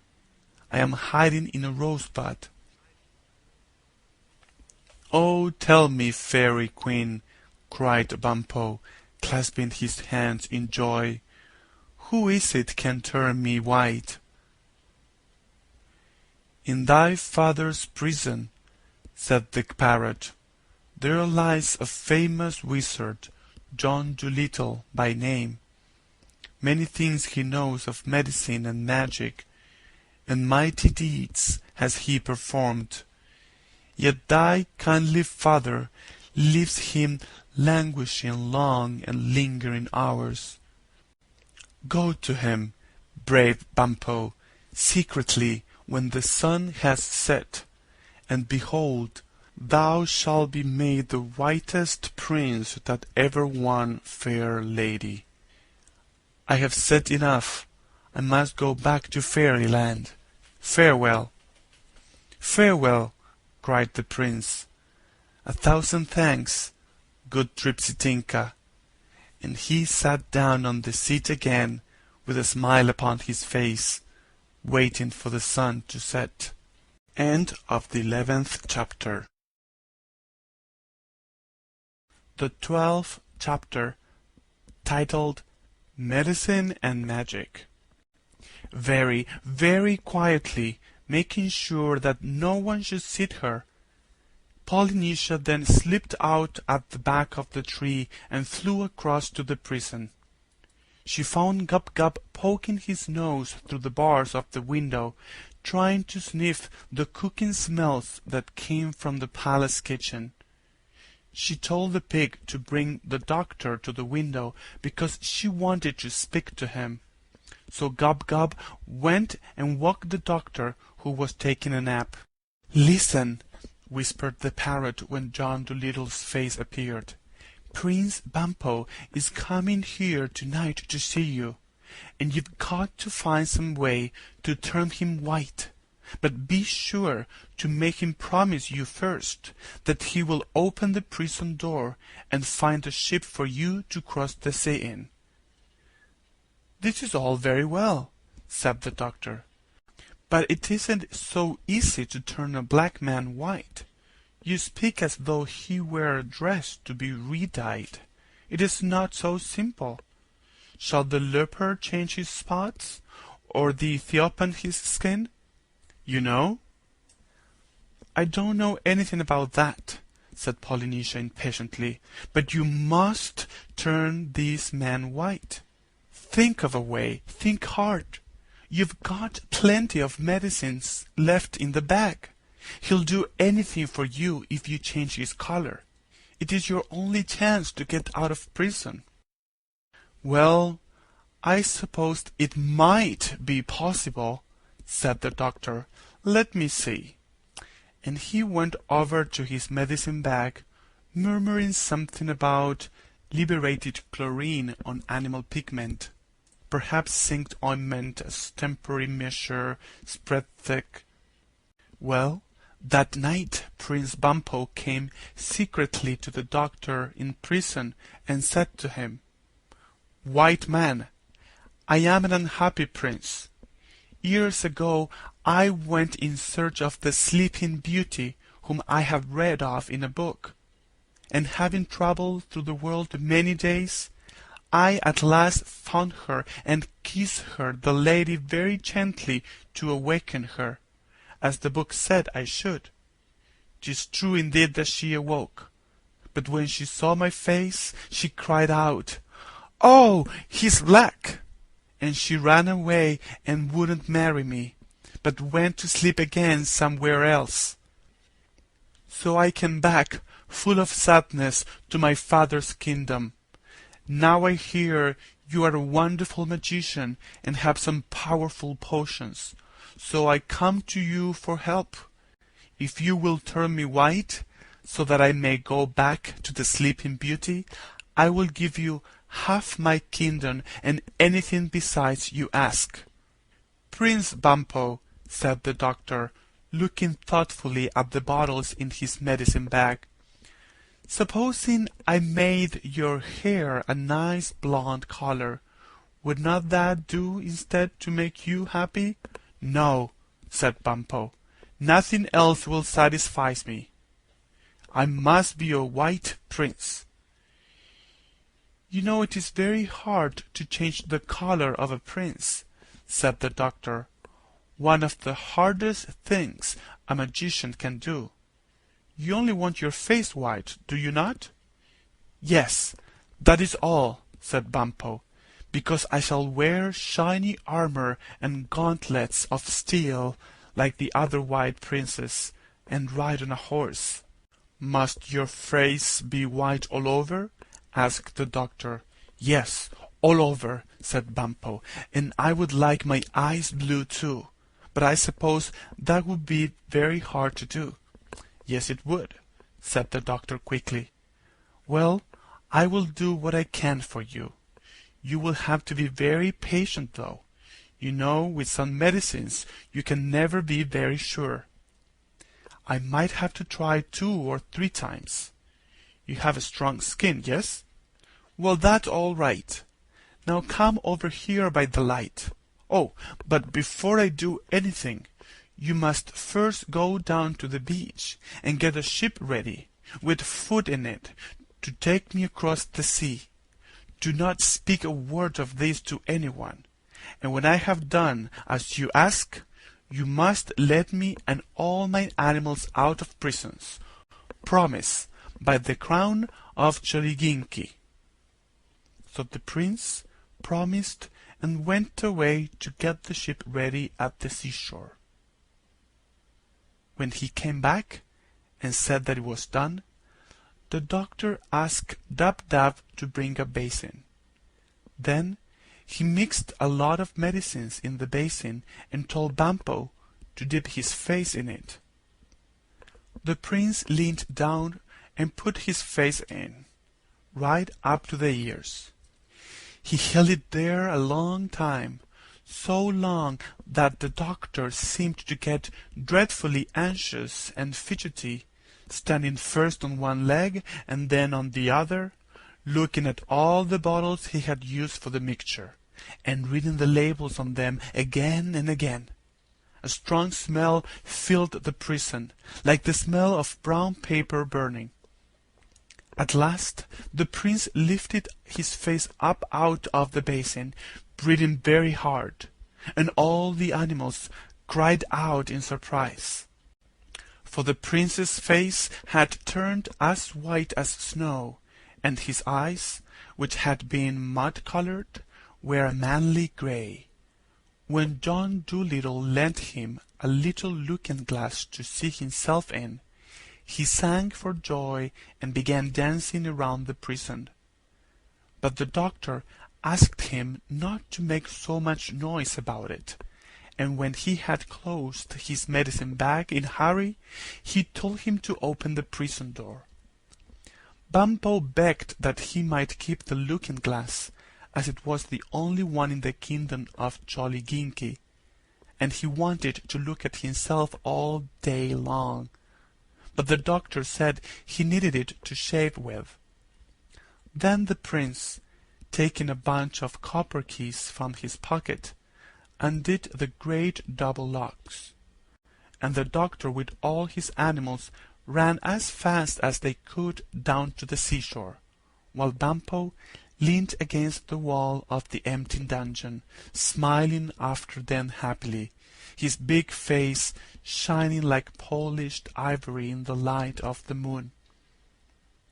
When they came to the beach, they saw Polynesia and Chi-Chi waiting for them on the rocks near the ship. "I feel sorry about Bumpo," said the doctor.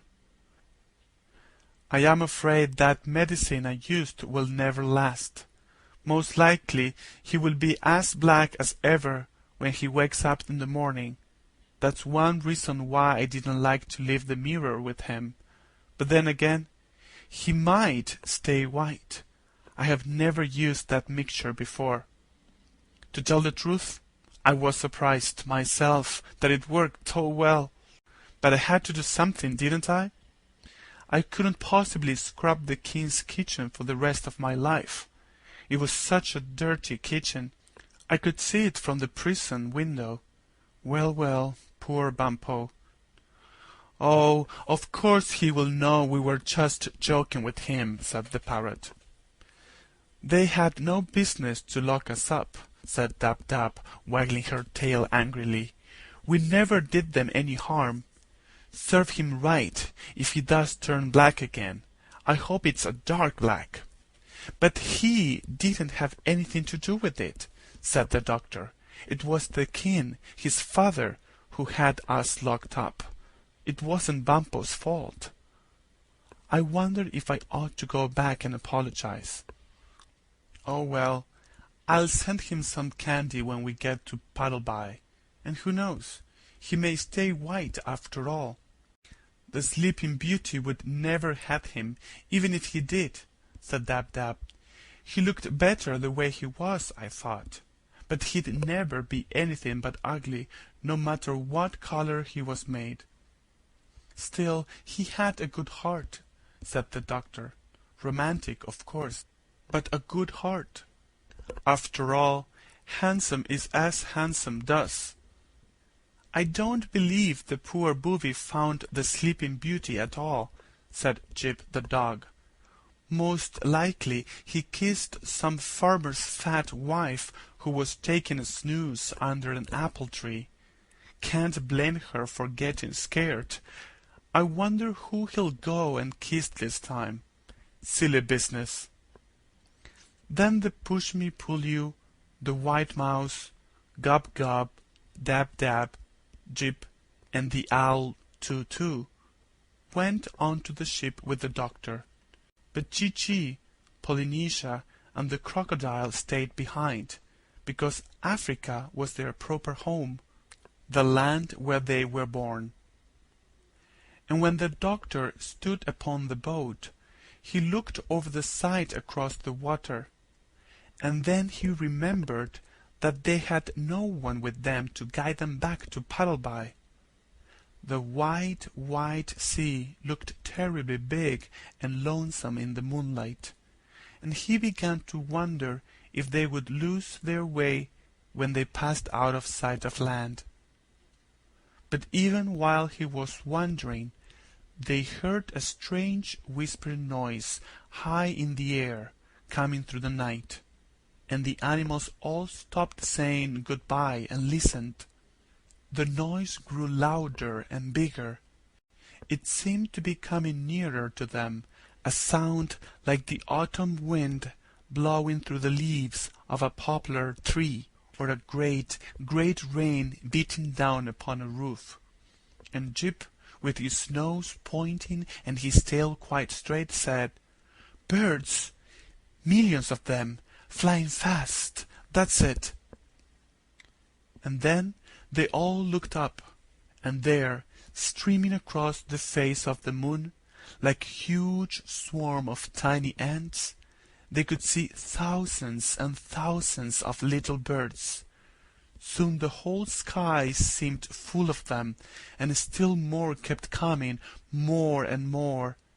There were so many that for a little they covered the whole moon so it could not shine, and the sea grew dark and black, like when a storm cloud passes over the sun.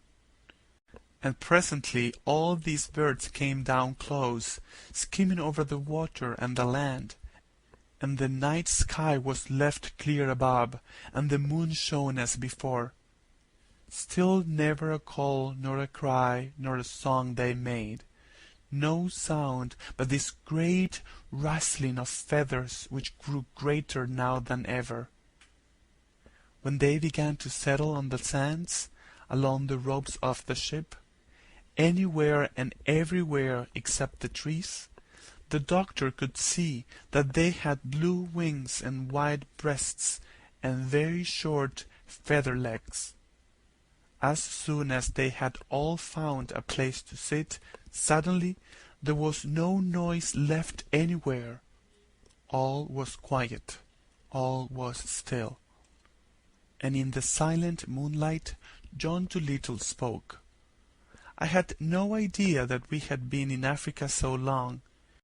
It will be nearly summer when we get home. For these are the swallows going back. Swallows, I thank you for waiting for us. It is very thoughtful of you. Now we need not be afraid that we will lose our way upon the sea. Pull up the anchor and set the sail." When the ship moved out upon the water, those who stayed behind, Chee-Chee, Polynesia, and the crocodile, grew terribly sad. For never in their lives had they known anyone they liked so well as Dr. John Dolittle of Puddleby-on-the-Marsh. And after they had called good-bye to him again and again and again, they still stood there upon the rocks, crying bitterly and waving till the ship was out of sight. End of the 12th chapter.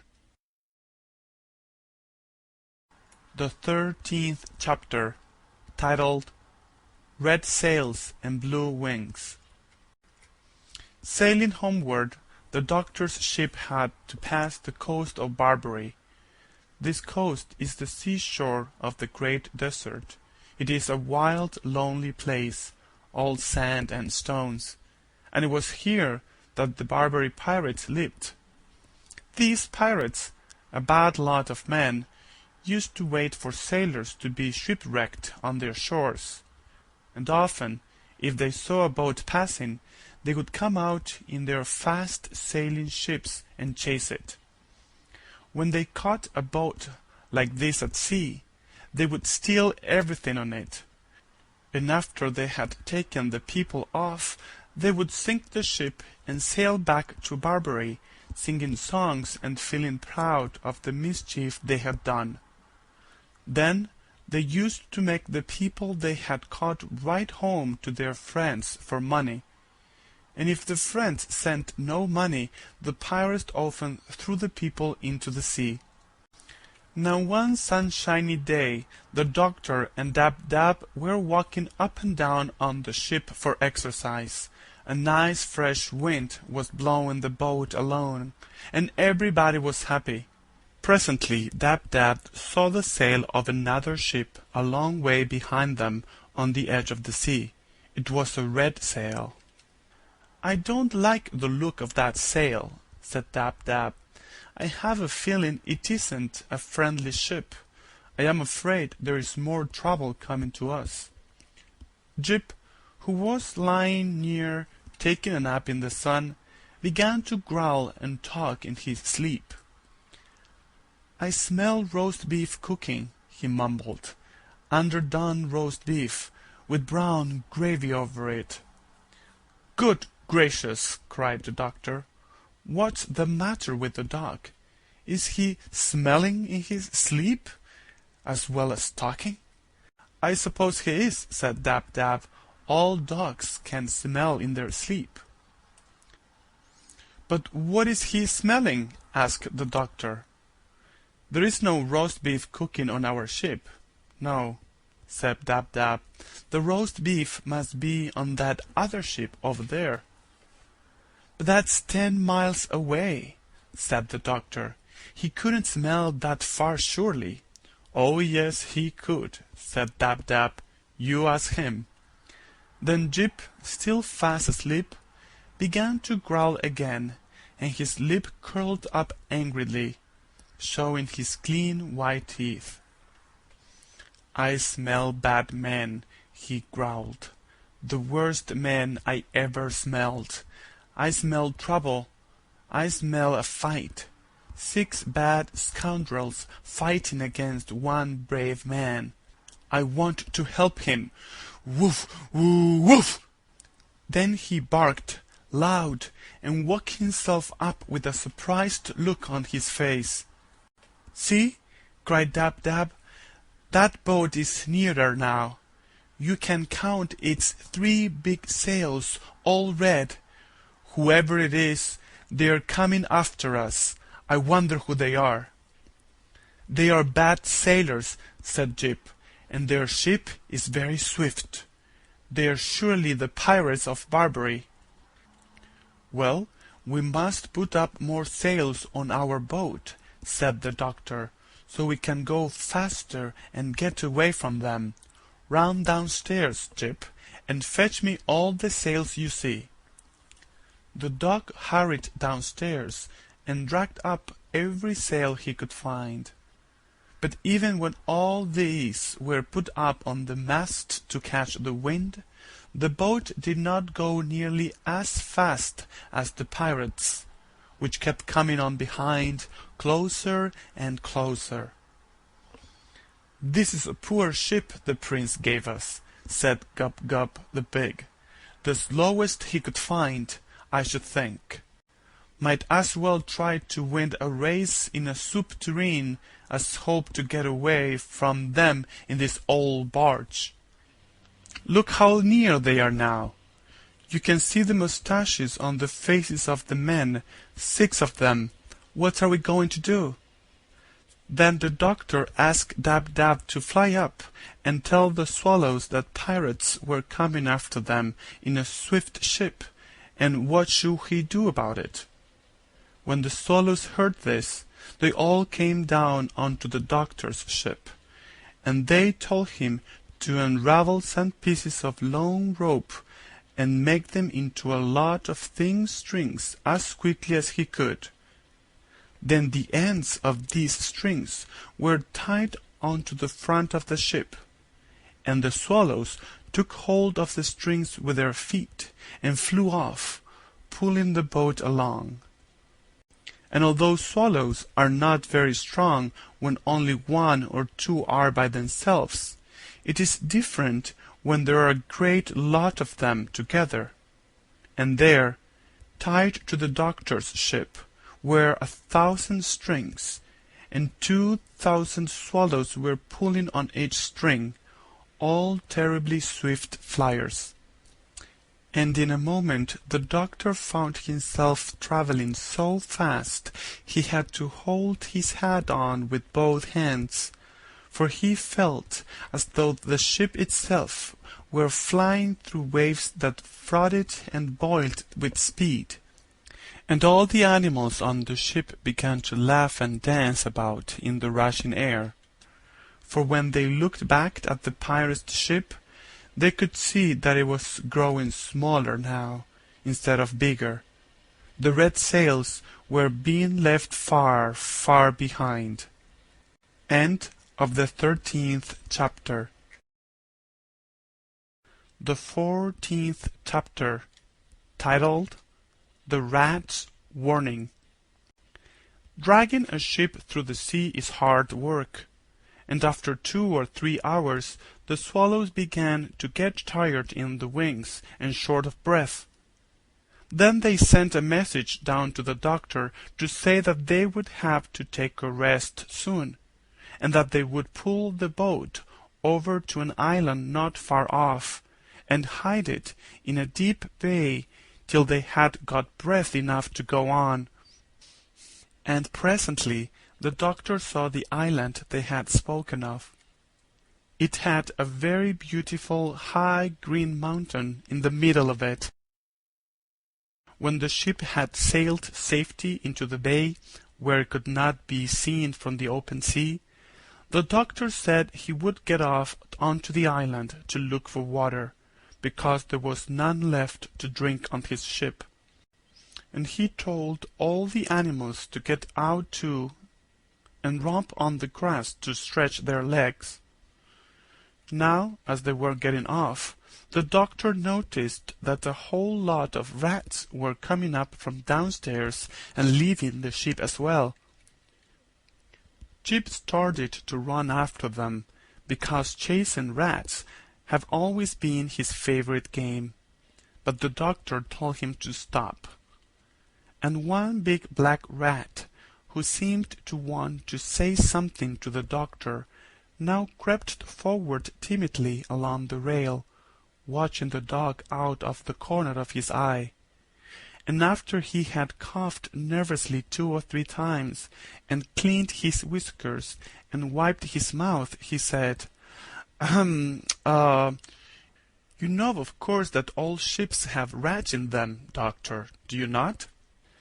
And the doctor said, Yes. And you have heard that rats always leave a sinking ship? Yes, said the doctor, so I've been told. People, said the rat, always speak of it with a sneer, as though it were something disgraceful. But you can't blame us, can you? After all, who would stay on a sinking ship if he could get off it? It's very natural, said the doctor. Very natural. I quite understand. Was there anything else you wished to say? Yes, said the rat. I've come to tell you that we're leaving this one, but we wanted to warn you before we go. This is a bad ship you have here. It isn't safe. The sides aren't strong enough. Its boards are rotten. Before tomorrow night it will sink to the bottom of the sea. But how do you know? Asked the doctor. We always know, answered the rat. The tips of our tails get that tingly feeling like when your foot's asleep. This morning at 6 o'clock, while I was getting breakfast, my tail suddenly began to tingle. At first I thought it was my rheumatism coming back, so I went and asked my aunt how she felt. You remember her? The long, piebald rat, rather skinny, who came to see you in Puddleby last spring with jaundice. Well, and she said her tail was tingling like everything.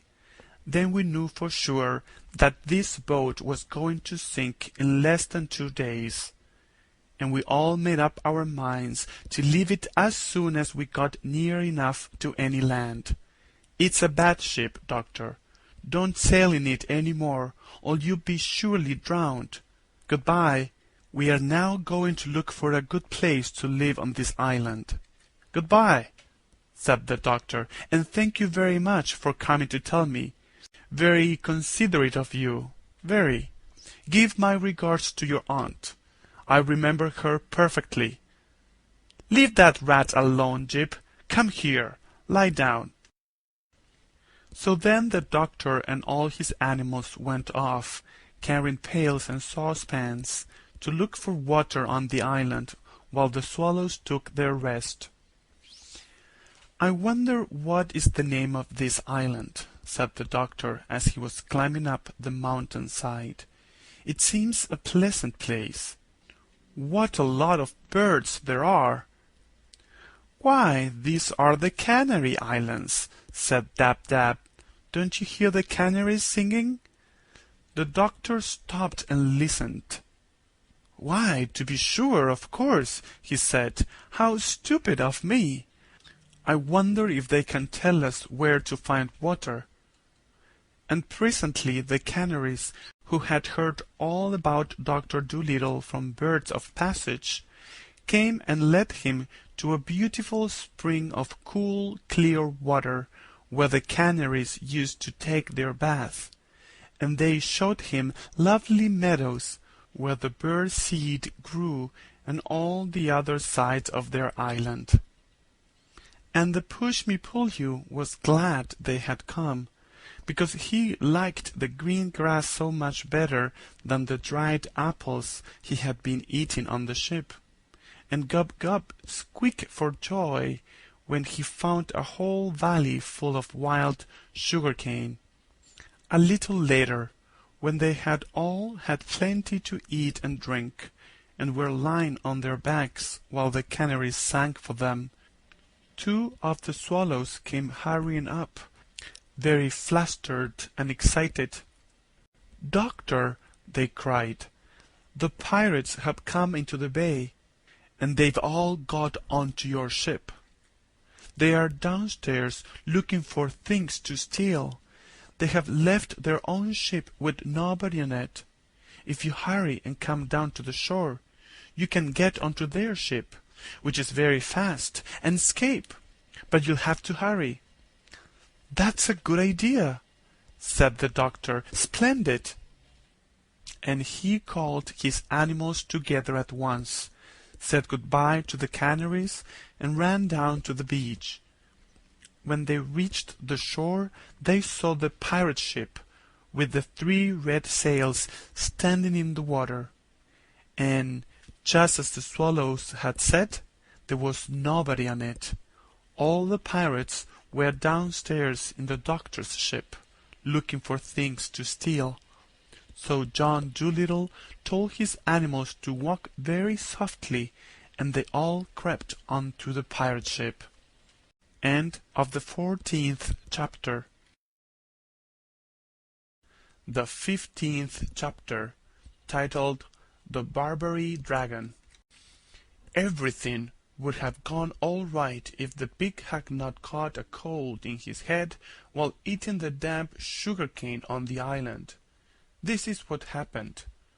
After they had pulled up the anchor without a sound, and were moving the ship very, very carefully out of the bay, Gub-Gub suddenly sneezed so loud that the pirates on the other ship came rushing upstairs to see what the noise was.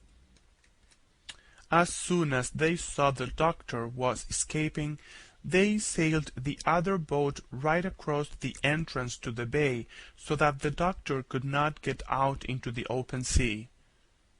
Then the leader of these bad men, who called himself Ben Ali the Dragon, shook his fist at the doctor and shouted across the water, "Ha, ha! You are caught, my fine friend!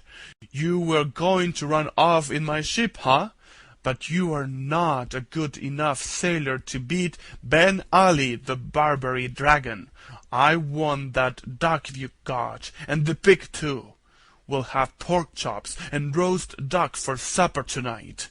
And before I let you go home, you must make your friends send me a trunk full of gold." Poor Gub-Gub began to weep, and Dab-Dab made ready to fly to save her life.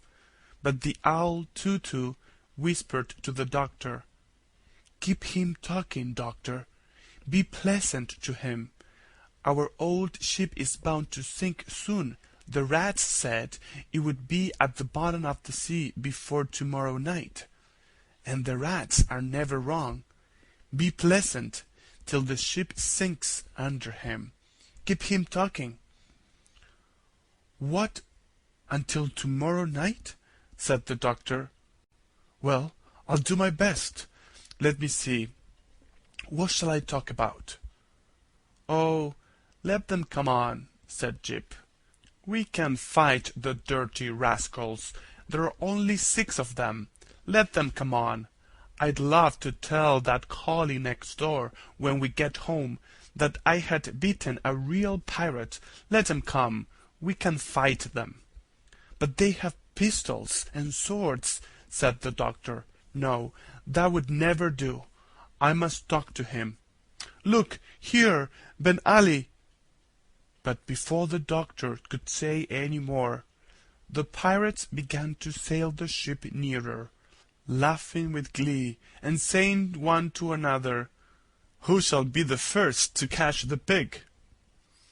Poor Gub-Gub was dreadfully frightened, and the Push-Me-Pull-You began to sharpen his horns for a fight by rubbing them on the mast of the ship, while Jip kept springing into the air and barking and calling Ben Ali bad names in dog language. But presently something seemed to go wrong with the pirates. They stopped laughing and cracking jokes. They looked puzzled. Something was making them uneasy. Then Ben Ali, staring down at his feet, suddenly bellowed out, "Thunder and lightning! Man, the boat's leaking!" And then the other pirates peered over the side, and they saw that the boat was indeed getting lower and lower in the water, and one of them said to Ben Ali, "But surely, if this old boat were sinking, we should see the rats live in it." And Jip shouted across from the other ship, "You great duffers, there are no rats there to live. They left 2 hours ago. Ha ha to you, my fine friends." But of course the men did not understand him.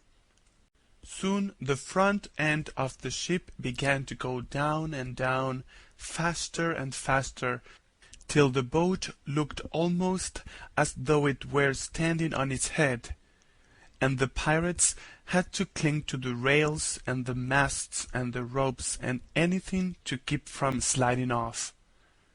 Then the sea rushed roaring in and through all the windows and the doors, and at last the ship plunged right down to the bottom of the sea, making a dreadful gurgling sound, and the 6 bad men were left bobbing about in the deep water of the bay. Some of them started to swim for the shores of the island, while others came and tried to get on the boat where the doctor was, but Jip kept snapping at their noses, so they were afraid to climb up the side of the ship. Then suddenly they all cried out in great fear, "The sharks! The sharks are coming! Let us get on the ship before they eat us! Help! Help!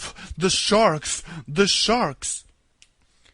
And now the doctor could see all over the bay the back of the big fishes swimming swiftly through the water.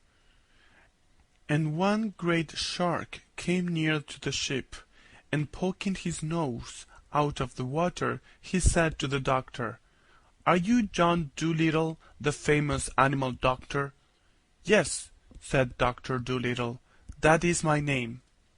"Well," said the shark, "we know these pirates to be a bad lot, especially Ben Ali. If they are annoying you, we will gladly eat them up for you, and then you won't be troubled any more." "Thank you," said the doctor.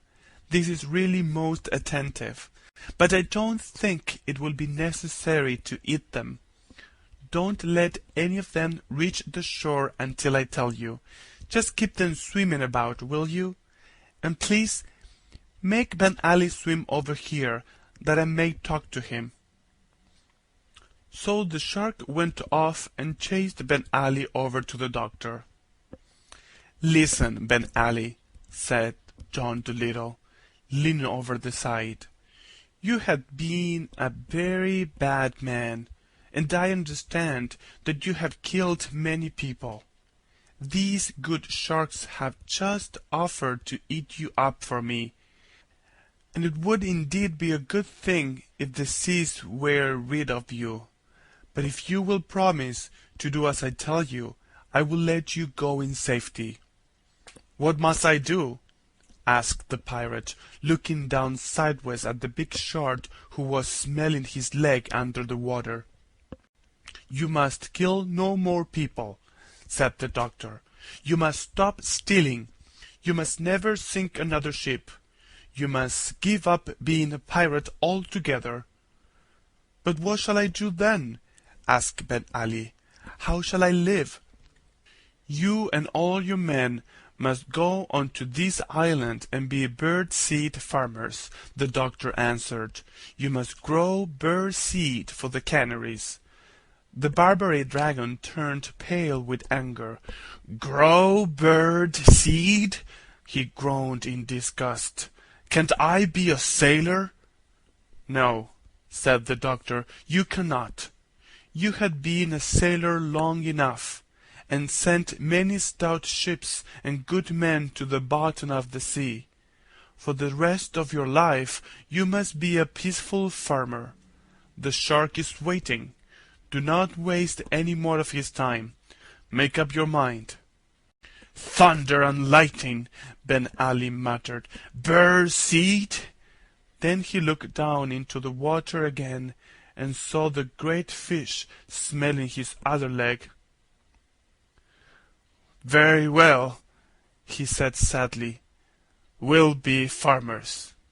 "And remember," said the doctor, "that if you do not keep your promise, if you start killing and stealing again, I shall hear of it, because the canaries will come and tell me.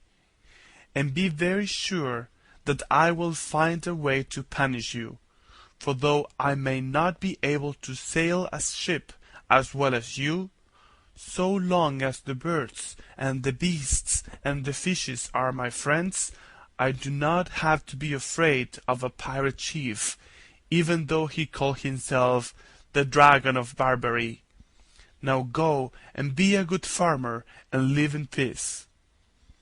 Then the doctor turned to the big shark, and waving his hand he said, "All right, let them swim safely to the land." End of the 15th chapter. The 16th chapter, titled Tutu the Listener. Having thanked the sharks again for their kindness, the doctor and his pet set off once more on their journey home in the swift ship with the 3 red sails. As they moved out into the open sea, the animals all went downstairs to see what their new boat was like inside, while the doctor leaned on the rail at the back of the ship with a pipe in his mouth, watching the Canary Islands fade away in the blue dusk of the evening. While he was standing there wondering how the monkeys were getting on, and what his garden would look like when he got back to Puddleby, Dab-Dab came tumbling up the stairs, all smiles and full of news. "Doctor," she cried, "the ship of the pirates is simply beautiful, absolutely. The beds downstairs are made of primrose silk, with hundreds of big pillows and cushions. There are thick, soft carpets on the floor. The dishes are made of silver, and there are all sorts of good things to eat and drink, special things. The larder, well, it's just like a shop, that's all. You never saw anything like it in your life. Just think, they kept 5 different kinds of sardines, those men. Come and look. Oh, we found a little room down there with the door locked, and we are all crazy to get in and see what's inside. Jip says it must be where the pirates kept their treasure. But we can't open the door. Come down and see if you can let us in." So the doctor went downstairs, and he saw that it was indeed a beautiful ship. He found the animals gathered round a little door, all talking at once, trying to guess what was inside. The doctor turned the handle, but it wouldn't open. Then they all started to hunt for the key. They looked under the mat. They looked under all carpets. They looked in all the cupboards and drawers and lockers, in the big chests in the ship's dining room. They looked everywhere. While they were doing this, they discovered a lot of new and wonderful things that the pirates must have stolen from other ships. Cashmere shawls as thin as cobweb, embroidered with flowers of gold. jars of fine tobacco from Jamaica, carved ivory boxes full of Russian tea, an old violin with a string broken, and a picture on the back, a set of big chessmen carved out of coral and amber, a walking stick which had a sword inside when you pulled the handle, 6 wine glasses with turquoise and silver round the rims, and a lovely great sugar bowl made of mother o' pearl. But nowhere in the whole boat could they find a key to fit that lock. So they all came back to the door, and Jip peered through the keyhole. But something had been stood against the wall on the inside, and he could see nothing. While they were standing around wondering what they should do, the owl, Tutu, suddenly said, "Listen, I do believe there's someone in there." They all kept still a moment. Then the doctor said, "You must be mistaken, Tutu. I don't hear anything." "I'm sure of it," said the owl. "There it is again. Don't you hear that?" "No, I do not," said the doctor. "What kind of a sound is it?" "I hear the noise of someone putting his hand in his pocket," said the owl. "But that makes hardly any sound at all," said the doctor. "You couldn't hear that out here." "Pardon me, but I can," said Tutu. "I tell you there is someone on the other side of that door putting his hand in his pocket. Almost everything makes some noise. If your ears are only sharp enough to catch it, bats can hear a mole walking in his tunnel under the earth, and they think they're good hearers. But we owls can tell you, using only one ear, the color of a kitten from the way it winks in the dark." "Well, well," said the doctor, "you surprise me. That's very interesting. Listen again and tell me what he's doing now."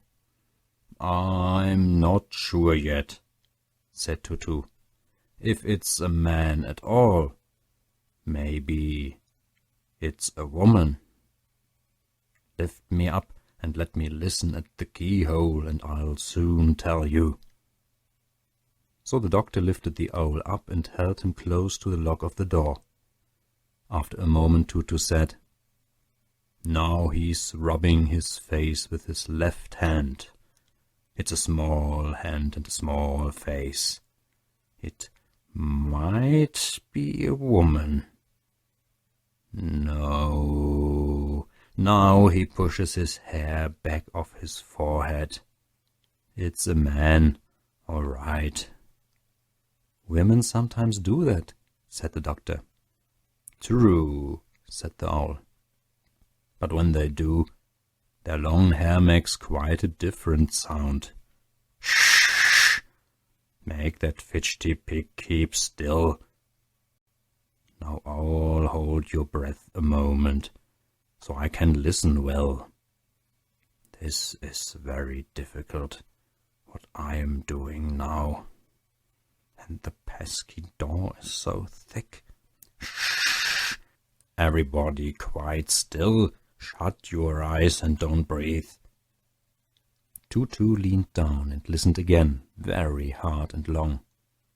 At last he looked up into the doctor's face and said, "The man in there is unhappy. He weeps. He has taken care not to blubber or sniffle, lest we should find out that he is crying. But I heard quite distinctly the sound of a tear falling on his sleeve." "How do you know it wasn't a drop of water falling off the ceiling on him?" asked Gub-Gub. "Pshaw! Such ignorance!" sniffed Tutu. "A drop of water falling off the ceiling would have made 10 times as much noise." "Well," said the doctor, "if the poor fellow's unhappy, we've got to get in and see what's the matter with him. Find me an axe and I'll chop the door down." End of the 16th chapter. The 17th chapter, titled The Ocean Gossips. Right away an axe was found, and the doctor soon chopped a hole in the door big enough to clamber through. At first he could see nothing at all. It was so dark inside, so he struck a match. The room was quite small, no window, the ceiling low. For furniture there was only one little stool. All round the room big barrels stood against the walls, fastened at the bottom so they wouldn't tumble with the rolling of the ship. And above the barrels pewter jugs of all sizes hung from wooden pegs. There was a strong winey smell, and in the middle of the floor sat a little boy, about 8 years old, crying bitterly. "I declare it's a pirate's rum room," said Jip in a whisper. Yes, very rum," said Gub-Gub. "The smell makes me giddy." The little boy seemed rather frightened to find a man standing there before him and all those animals staring in through the hole in the broken door. But as soon as he saw John Doolittle's face by the light of the match, he stopped crying and got up. "You aren't one of the pirates, are you?"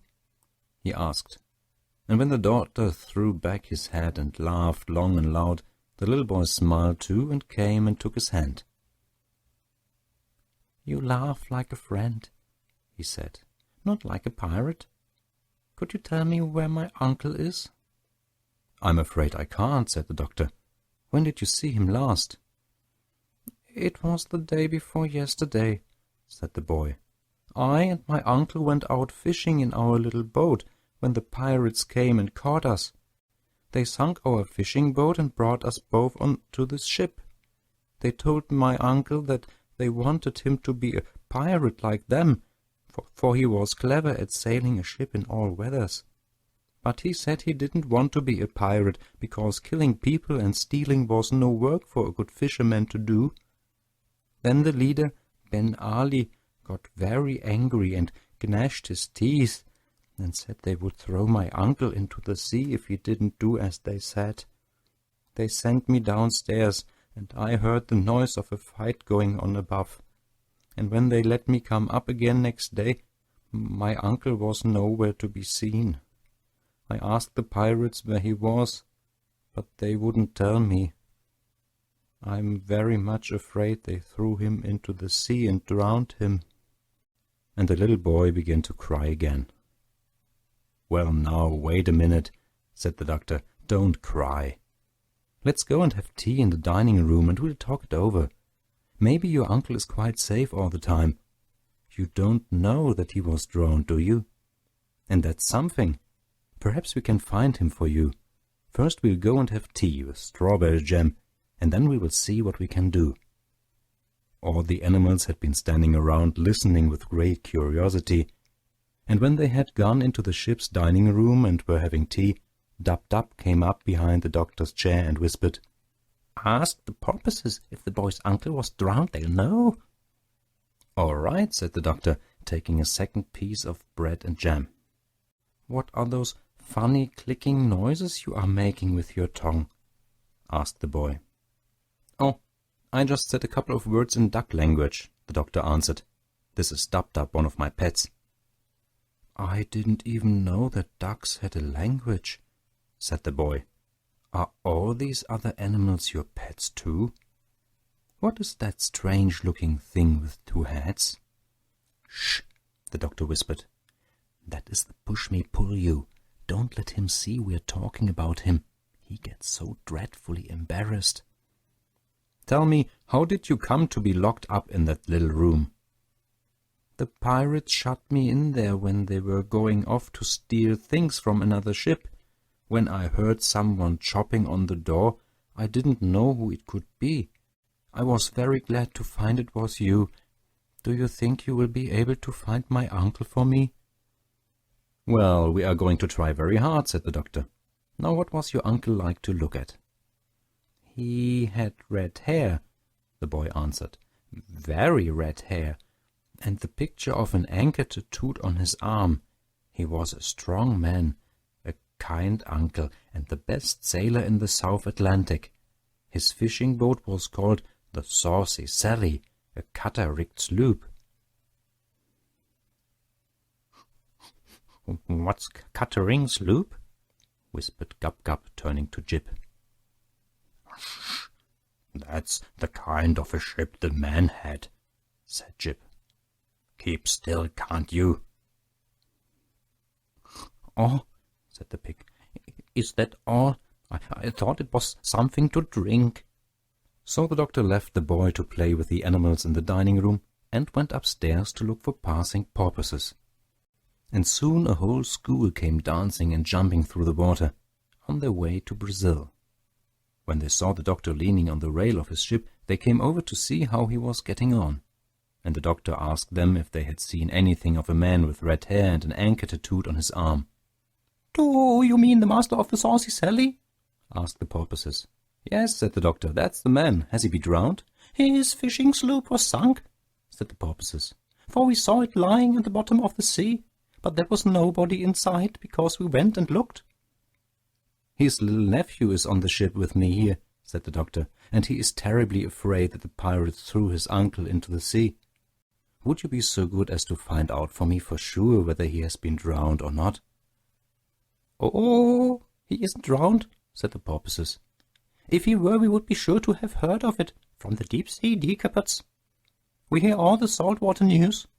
The shellfish call us the ocean gossips. No, tell the little boy we are sorry. We do not know where his uncle is, but we are quite certain he hasn't been drowned in the sea." So the doctor ran downstairs with the news and told the nephew, who clapped his hands with happiness. And the push-me-pull-you took the little boy on his back and gave him a ride round the dining-room table, while all the other animals followed behind, beating the dish covers with spoons, pretending it was a parade. End of the 17th chapter. The 18th chapter, titled Smells. "Your uncle must now be found," said the doctor. "That is the next thing, now that we know he wasn't thrown into the sea." Then Dab-Dab came up to him again and whispered, "Ask the eagles to look for the man. No living creature can see better than an eagle. When they are miles high in the air, they can count the ants crawling on the ground. Ask the eagles." So the doctor sent one of the swallows off to get some eagles. In about an hour the little bird came back with 6 different kinds of eagles: a black eagle, a bald eagle, a fish eagle, a golden eagle, an eagle vulture, and a white-tailed sea eagle. Twice as high as the boy they were, each one of them, and they stood on the rail of the ship like round-shouldered soldiers, all in a row, stern and still and stiff, while their great gleaming black eyes shot darting glances here and there and everywhere. Gub-Gub was scared of them and got behind a barrel. He said he felt as if those terrible eyes were looking right inside of him to see what he had stolen for lunch. And the doctor said to the eagles, "A man has been lost, a fisherman with red hair and an anchor marked on his arm. Would you be so kind as to see if you can find him for us? This boy is the man's nephew." Eagles do not talk very much, and all they answered in their husky voices was, "You may be sure that we will do our best for John Dolittle." Then they flew off, and Gub-Gub came out from behind his barrel to see them go. Up and up and up they went, higher and higher and higher still. Then, when the doctor could only just see them, they parted company and started going off all different ways, north, east, south, and west, looking like tiny grains of black sand creeping across the wide blue sky. "My gracious," said Gub-Gub in a hushed voice, "what a height! I wonder they don't scorch their feathers, so near the sun." They were gone a long time, and when they came back it was almost night, and the eagles said to the doctor, We have searched all the seas and all the countries and all the islands and all the cities and all the villages in this half of the world, but we have failed. In the main street of Gibraltar we saw 3 hares lying on a wheelbarrow before a baker's door, but they were not the hairs of a man. They were the hairs out of a fur coat. Nowhere on land or water could we see any sign of this boy's uncle. And if we could not see him, then he is not to be seen. For John Dolittle we have done our best. Then the 6 great birds flapped their big wings and flew back to their homes in the mountains and the rocks. "Well," said Dab-Dab after they had gone, "what are we going to do now? The boy's uncle must be found. There's no 2 ways about that. The lad isn't old enough to be knocking around the world by himself. Boys aren't like ducklings.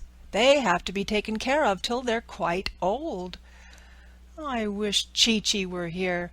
He would soon find the man. Good old Chee-Chee. I wonder how he's getting on." "If we only had Polynesia with us," said the White Mouse, "she would soon think of some way. Do you remember how she got us all out of prison the 2nd time? My, but she was a clever one." "I don't think so much of those eagle fellows," said Jip. "They're just conceited. They may have very good eyesight and all that, but when you ask them to find a man for you, they can't do it, and they have the cheek to come back and say that nobody else could do it. They're just conceited, like that collie in Puddleby.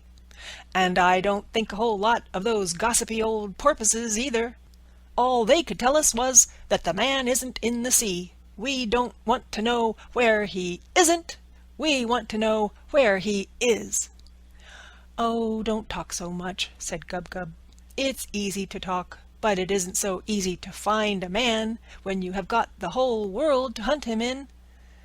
Maybe the fisherman's hair has turned white, worrying about the boy, and that was why the eagles didn't find him. You don't know everything. You're just talking. You are not doing anything to help. You couldn't find the boy's uncle any more than the eagles could. You couldn't do as well." "Couldn't I?" said the dog. "That's all you know, you stupid piece of warm bacon. I haven't begun to try yet, have I? You wait and see." Then Jip went to the doctor and said, "Ask the boy if he has anything in his pockets that belonged to his uncle, will you, please?" So the doctor asked him, and the boy showed them a gold ring which he wore on a piece of string around his neck because it was too big for his finger. He said his uncle gave it to him when they saw the pirates coming. Jip smelt the ring and said, "That's no good. Ask him if he has anything else that belonged to his uncle." Then the boy took from his pocket a great big red handkerchief and said, "This was my uncle's too." As soon as the boy pulled it out, Jip shouted, "Snuff, by Jingo! Black Rappy snuff! Don't you smell it? His uncle took snuff. Ask him, doctor." The doctor questioned the boy again, and he said, "Yes, my uncle took a lot of snuff." "Fine," said Jip. "The man's as good as found. 'Twill be as easy as stealing milk from a kitten. Tell the boy I'll find his uncle for him in less than a week. Let us go upstairs and see which way the wind is blowing." "But it is dark now," said the doctor. "You can't find him in the dark." "I don't need any light to look for a man who smells of black rappee snuff," said Jip as he climbed the stairs. "If the man had a hard smell, like string, now, or hot water, it would be different, but snuff? Tut, tut." "Does hot water have a smell?" asked the doctor. "Certainly it has," said Jip. "Hot water smells quite different from cold water. It is warm water, or ice, that has the really difficult smell. Why, I once followed a man for 10 miles on a dark night by the smell of the hot water he had used to shave with, for the poor fellow had no soap. Now then, let us see which way the wind is blowing."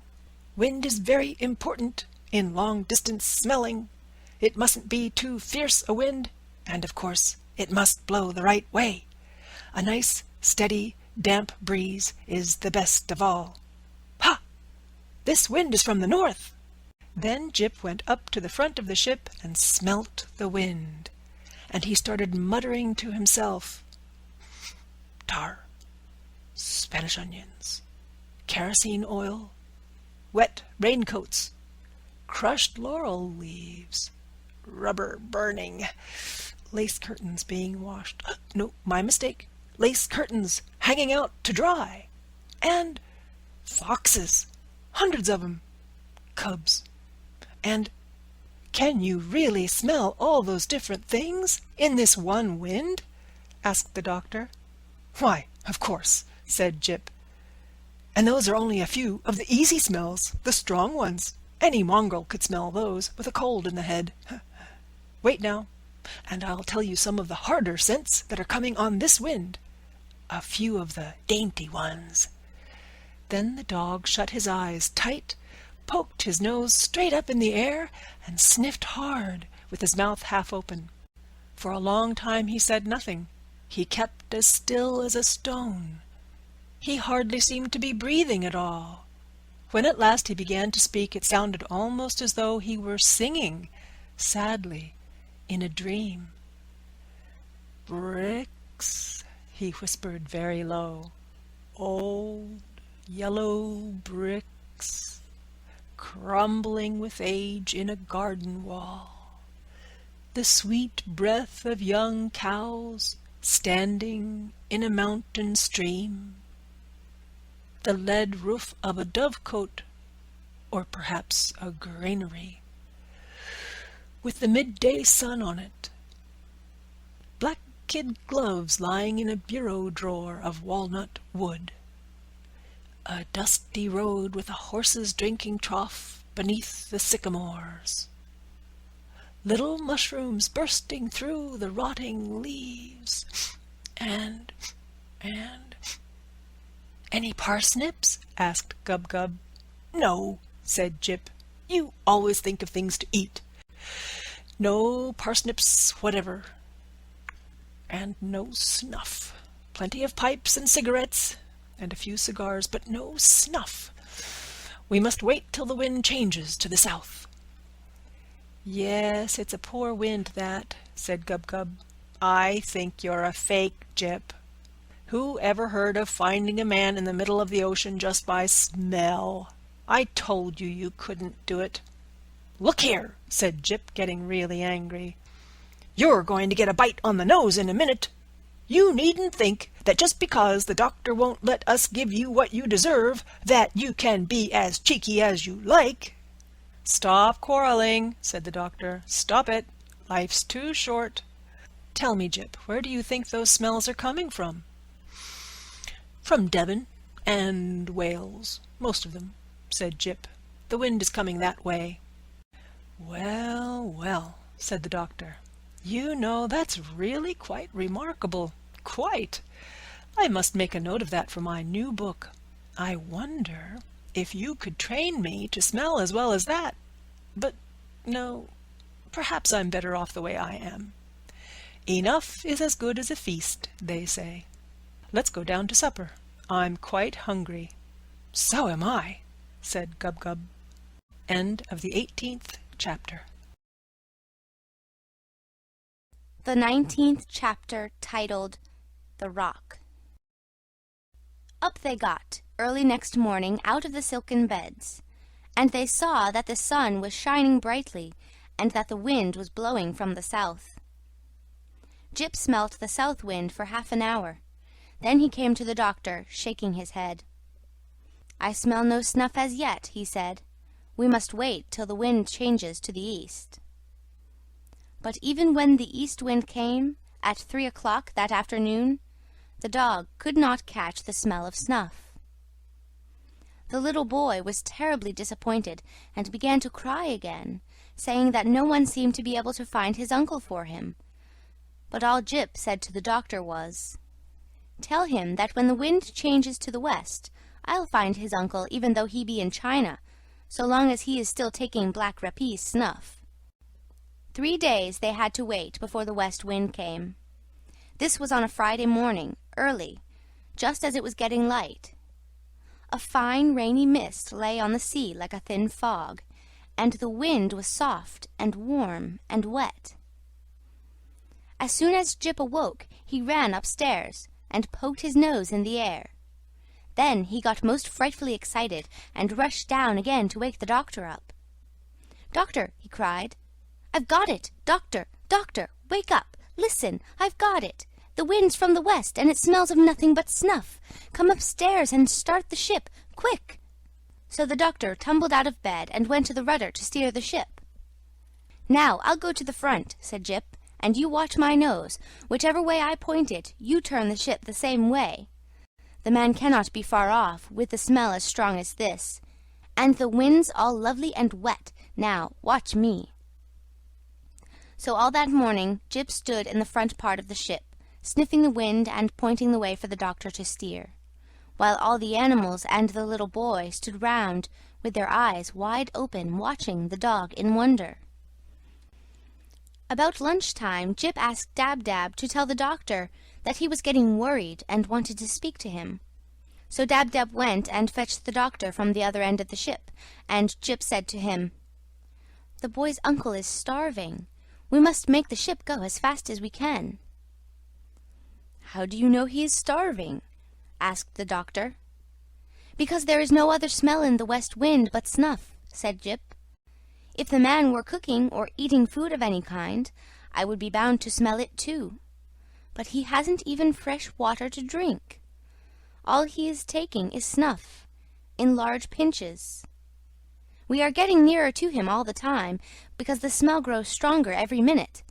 But make the ship go as fast as you can, for I am certain that the man is starving." "All right," said the doctor, and he sent Dab-Dab to ask the swallows to pull the ship, the same as they had done when the pirates were chasing them. So the stout little birds came down, and once more harnessed themselves to the ship. And now the boat went bounding through the waves at a terrible speed.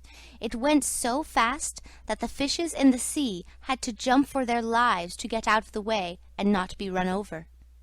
And all the animals got tremendously excited, and they gave up looking at Jip, and turned to watch the sea in the front, to spy out any land or islands where the starving man might be. But hour after hour went by, and still the ship went rushing on, over the same flat, flat sea, and no land anywhere came in sight.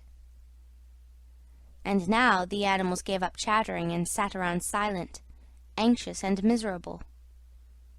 The little boy again grew sad, and on Jip's face there was a worried look.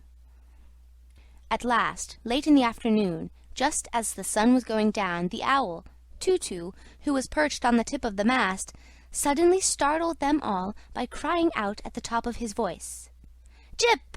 Jip! I see a great, great rock in front of us.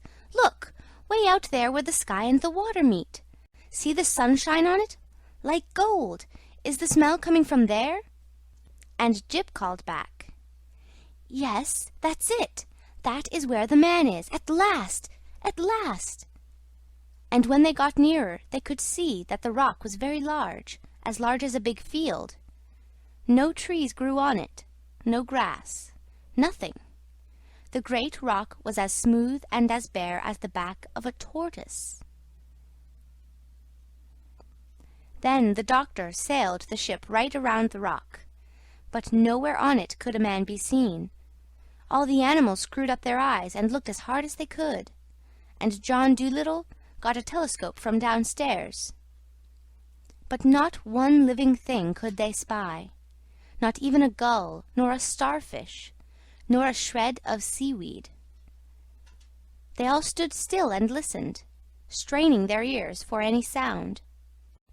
But the only noise they heard was the gentle lapping of the little waves against the sides of their ship. Then they all started calling, "Hullo there! Hullo!" till their voices were hoarse, but only the echo came back from the rock. And the little boy burst into tears and said, I am afraid I shall never see my uncle any more. What shall I tell them when I get home?" But Jip called to the doctor. "He must be there, he must. He must. The smell goes no further. He must be there, I tell you. Sail the ship close to the rock, and let me jump out on it." So the doctor brought the ship as close as he could and let down the anchor. Then he and Jip got out of the ship onto the rock. Jip at once put his nose down close to the ground and began to run all over the place. Up and down he went, back and forth, zigzagging, twisting, doubling and turning. And everywhere he went, the doctor ran behind him, close at his heels, till he was terribly out of breath. At last Jip let out a great bark and sat down. When the doctor came running up to him, he found the dog staring into a big, deep hole in the middle of the rock. "The boy's uncle is down there," said Jip quietly. "No wonder those silly eagles couldn't see him. It takes a dog to find a man." So the doctor got down into the hole, which seemed to be a kind of cave or tunnel, running a long way under the ground. Then he struck a match and started to make his way along the dark passage with Jip following behind. The doctor's match soon went out, and he had to strike another, and another, and another. At last the passage came to an end, and the doctor found himself in a kind of tiny room with walls of rock. And there, in the middle of the room, his head resting on his arms, lay a man with very red hair, fast asleep. Jip went up and sniffed at something lying on the ground beside him. The doctor stooped and picked it up. It was an enormous snuff-box, and it was full of black rapee. End of the 19th chapter. The 20th chapter. The Fisherman's Town. Gently then, very gently, the doctor woke the man up. But just at that moment the match went out again, and the man thought it was Ben Ali coming back, and he began to punch the doctor in the dark. But when John Dolittle told him who it was, and that he had his little nephew safe on his ship, the man was tremendously glad, and said he was sorry he had fought the doctor. He had not hurt him much, though, because it was too dark to punch properly. Then he gave the doctor a pinch of snuff. And the old man told how the Barbary dragon had put him on to this rock and left him there, when he wouldn't promise to become a pirate, and how he used to sleep down in this hole, because there was no house on the rock to keep him warm. And then he said, "For 4 days I have had nothing to eat or drink. I have lived on snuff." "There you are," said Jip. "What did I tell you?" So they struck some more matches and made their way out through the passage into the daylight, and the doctor hurried the man down to the boat to get some soup. When the animals and the little boy saw the doctor and Jip coming back to the ship with a red-headed man, they began to cheer and yell and dance about the boat. And the swallows up above started whistling at the top of their voices, thousands and millions of them, to show that they too were glad that the boy's brave uncle had been found. The noise they made was so great that sailors far out at sea thought that a terrible storm was coming. "Hark to that gale howling in the east," they said. And Jip was awfully proud of himself, though he tried hard not to look conceited. When Dab-Dab came to him and said, "Jip, I had no idea you were so clever," he just tossed his head and answered, "Oh, that's nothing special, but it takes a dog to find a man, you know. Birds are no good for a game like that." Then the doctor asked the red-haired fisherman where his home was, and when he had told him, the doctor asked the swallows to guide the ship there first. And when they had come to the land which the man had spoke of, they saw a little fishing town at the foot of a rocky mountain, and the man pointed out the house where he lived. And while they were letting down the anchor, the little boy's mother, who was also the man's sister, came running down the shore to meet them, laughing and crying at the same time. She had been sitting on a hill for 20 days, watching the sea and waiting for them to return. and she kissed the doctor many times, so that he giggled and blushed like a schoolgirl. And she tried to kiss Jip too, but he ran away and hid inside the ship. "It's a silly business, this kissing," he said. "I don't hold by it.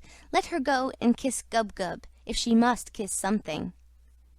The fisherman and his sister didn't want the doctor to go away again in a hurry. They begged him to spend a few days with them. So John Dolittle and his animals had to stay at their house a whole Saturday and Sunday, and half of Monday. And all the little boys of the fishing village went down to the beach and pointed at the great ship anchored there, and said to one another in whispers, "Look, that was a pirate ship, Ben Ali's, the most terrible pirate that ever sailed the 7 seas. That old gentleman with the high hat, who's staying up at Mrs. Trevelyan's, he took the ship away from the Barbary dragon, and made him into a farmer. Who'd have thought it of him so gentle, like and all? Look at the great red sails, ain't she the wicked-looking ship, and fast? My!" All those 2 days and a half that the doctor stayed at the little fishing town, the people kept asking him out to teas and luncheons and dinners and parties. All the ladies sent him boxes of flowers and candies, and the village band played tunes under his window every night. At last the doctor said, "Good people, I must go home now. You have really been most kind. I shall always remember it, but I must go home, for I have things to do." Then, just as the doctor was about to leave, the mayor of the town came down the street, and a lot of other people in grand clothes with him. And the mayor stopped before the house where the doctor was living, and everybody in the village gathered round to see what was going to happen. After 6 page boys had blown on shining trumpets to make the people stop talking, the doctor came out onto the steps, and the mayor spoke.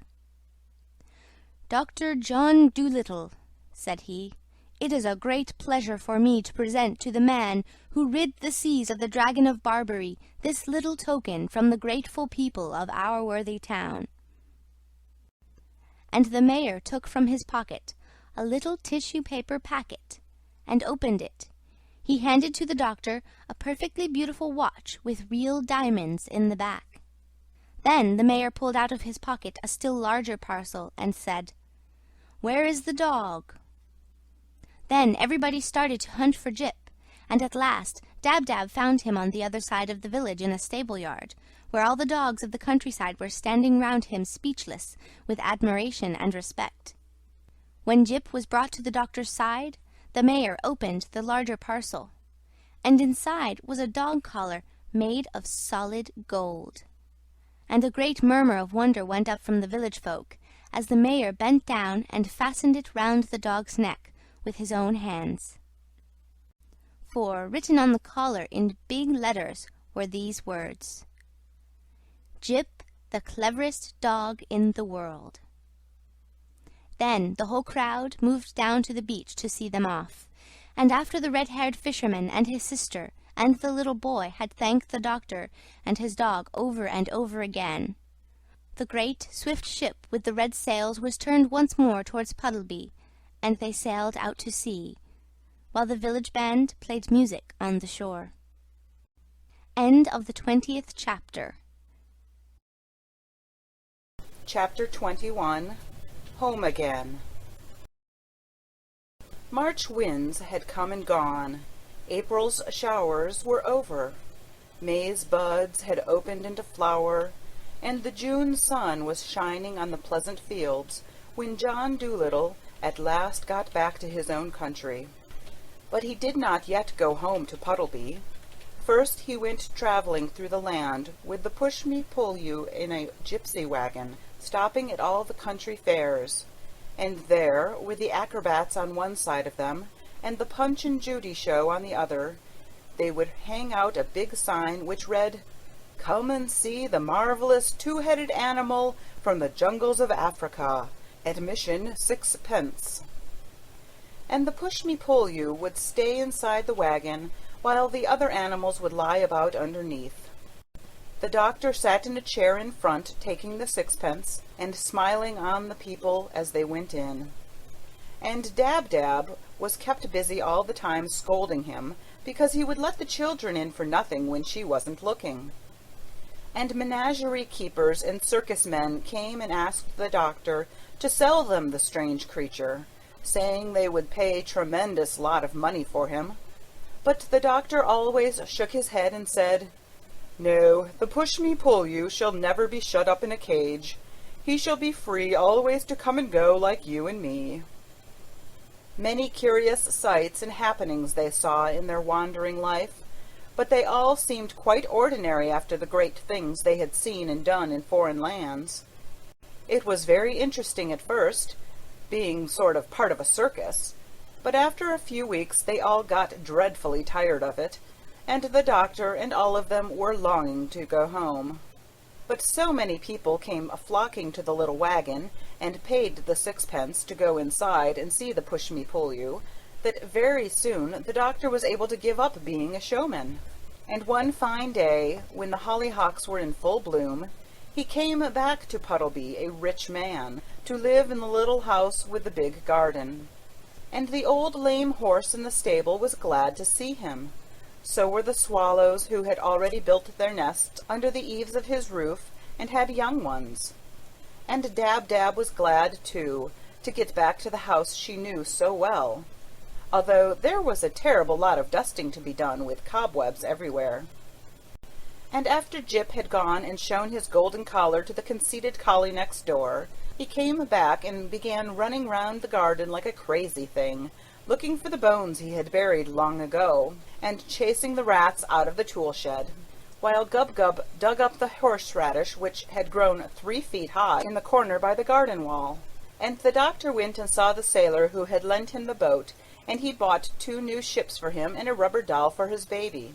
And he paid the grocer for the food he had lent him for the journey to Africa. And he bought another piano and put the white mice back in it, because they said the bureau drawer was draughty. Even when the doctor had filled the old money box on the dresser shelf, he still had a lot of money left, and he had to get 3 more money boxes just as big to put the rest in. "Money," he said, "is a terrible nuisance, but it's nice not to have to worry."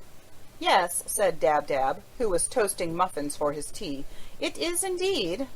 And when the winter came again, and the snow flew against the kitchen window, the doctor and his animals would sit round the big warm fire after supper, and he would read aloud to them out of his books. But far away in Africa, where the monkeys chattered in the palm trees before they went to bed under the big yellow moon, they would say to one another, "I wonder what the good man's doing now, over there in the land of the white men. Do you think he ever will come back?" And Polynesia would squeak out from the vines, "I think he will. I guess he will. I hope he will." And then the crocodile would grunt up at them from the black mud of the river, "I'm sure he will. Go to sleep." End of chapter 21. End of The Story of Dr. Dolittle by Hugh Lofting.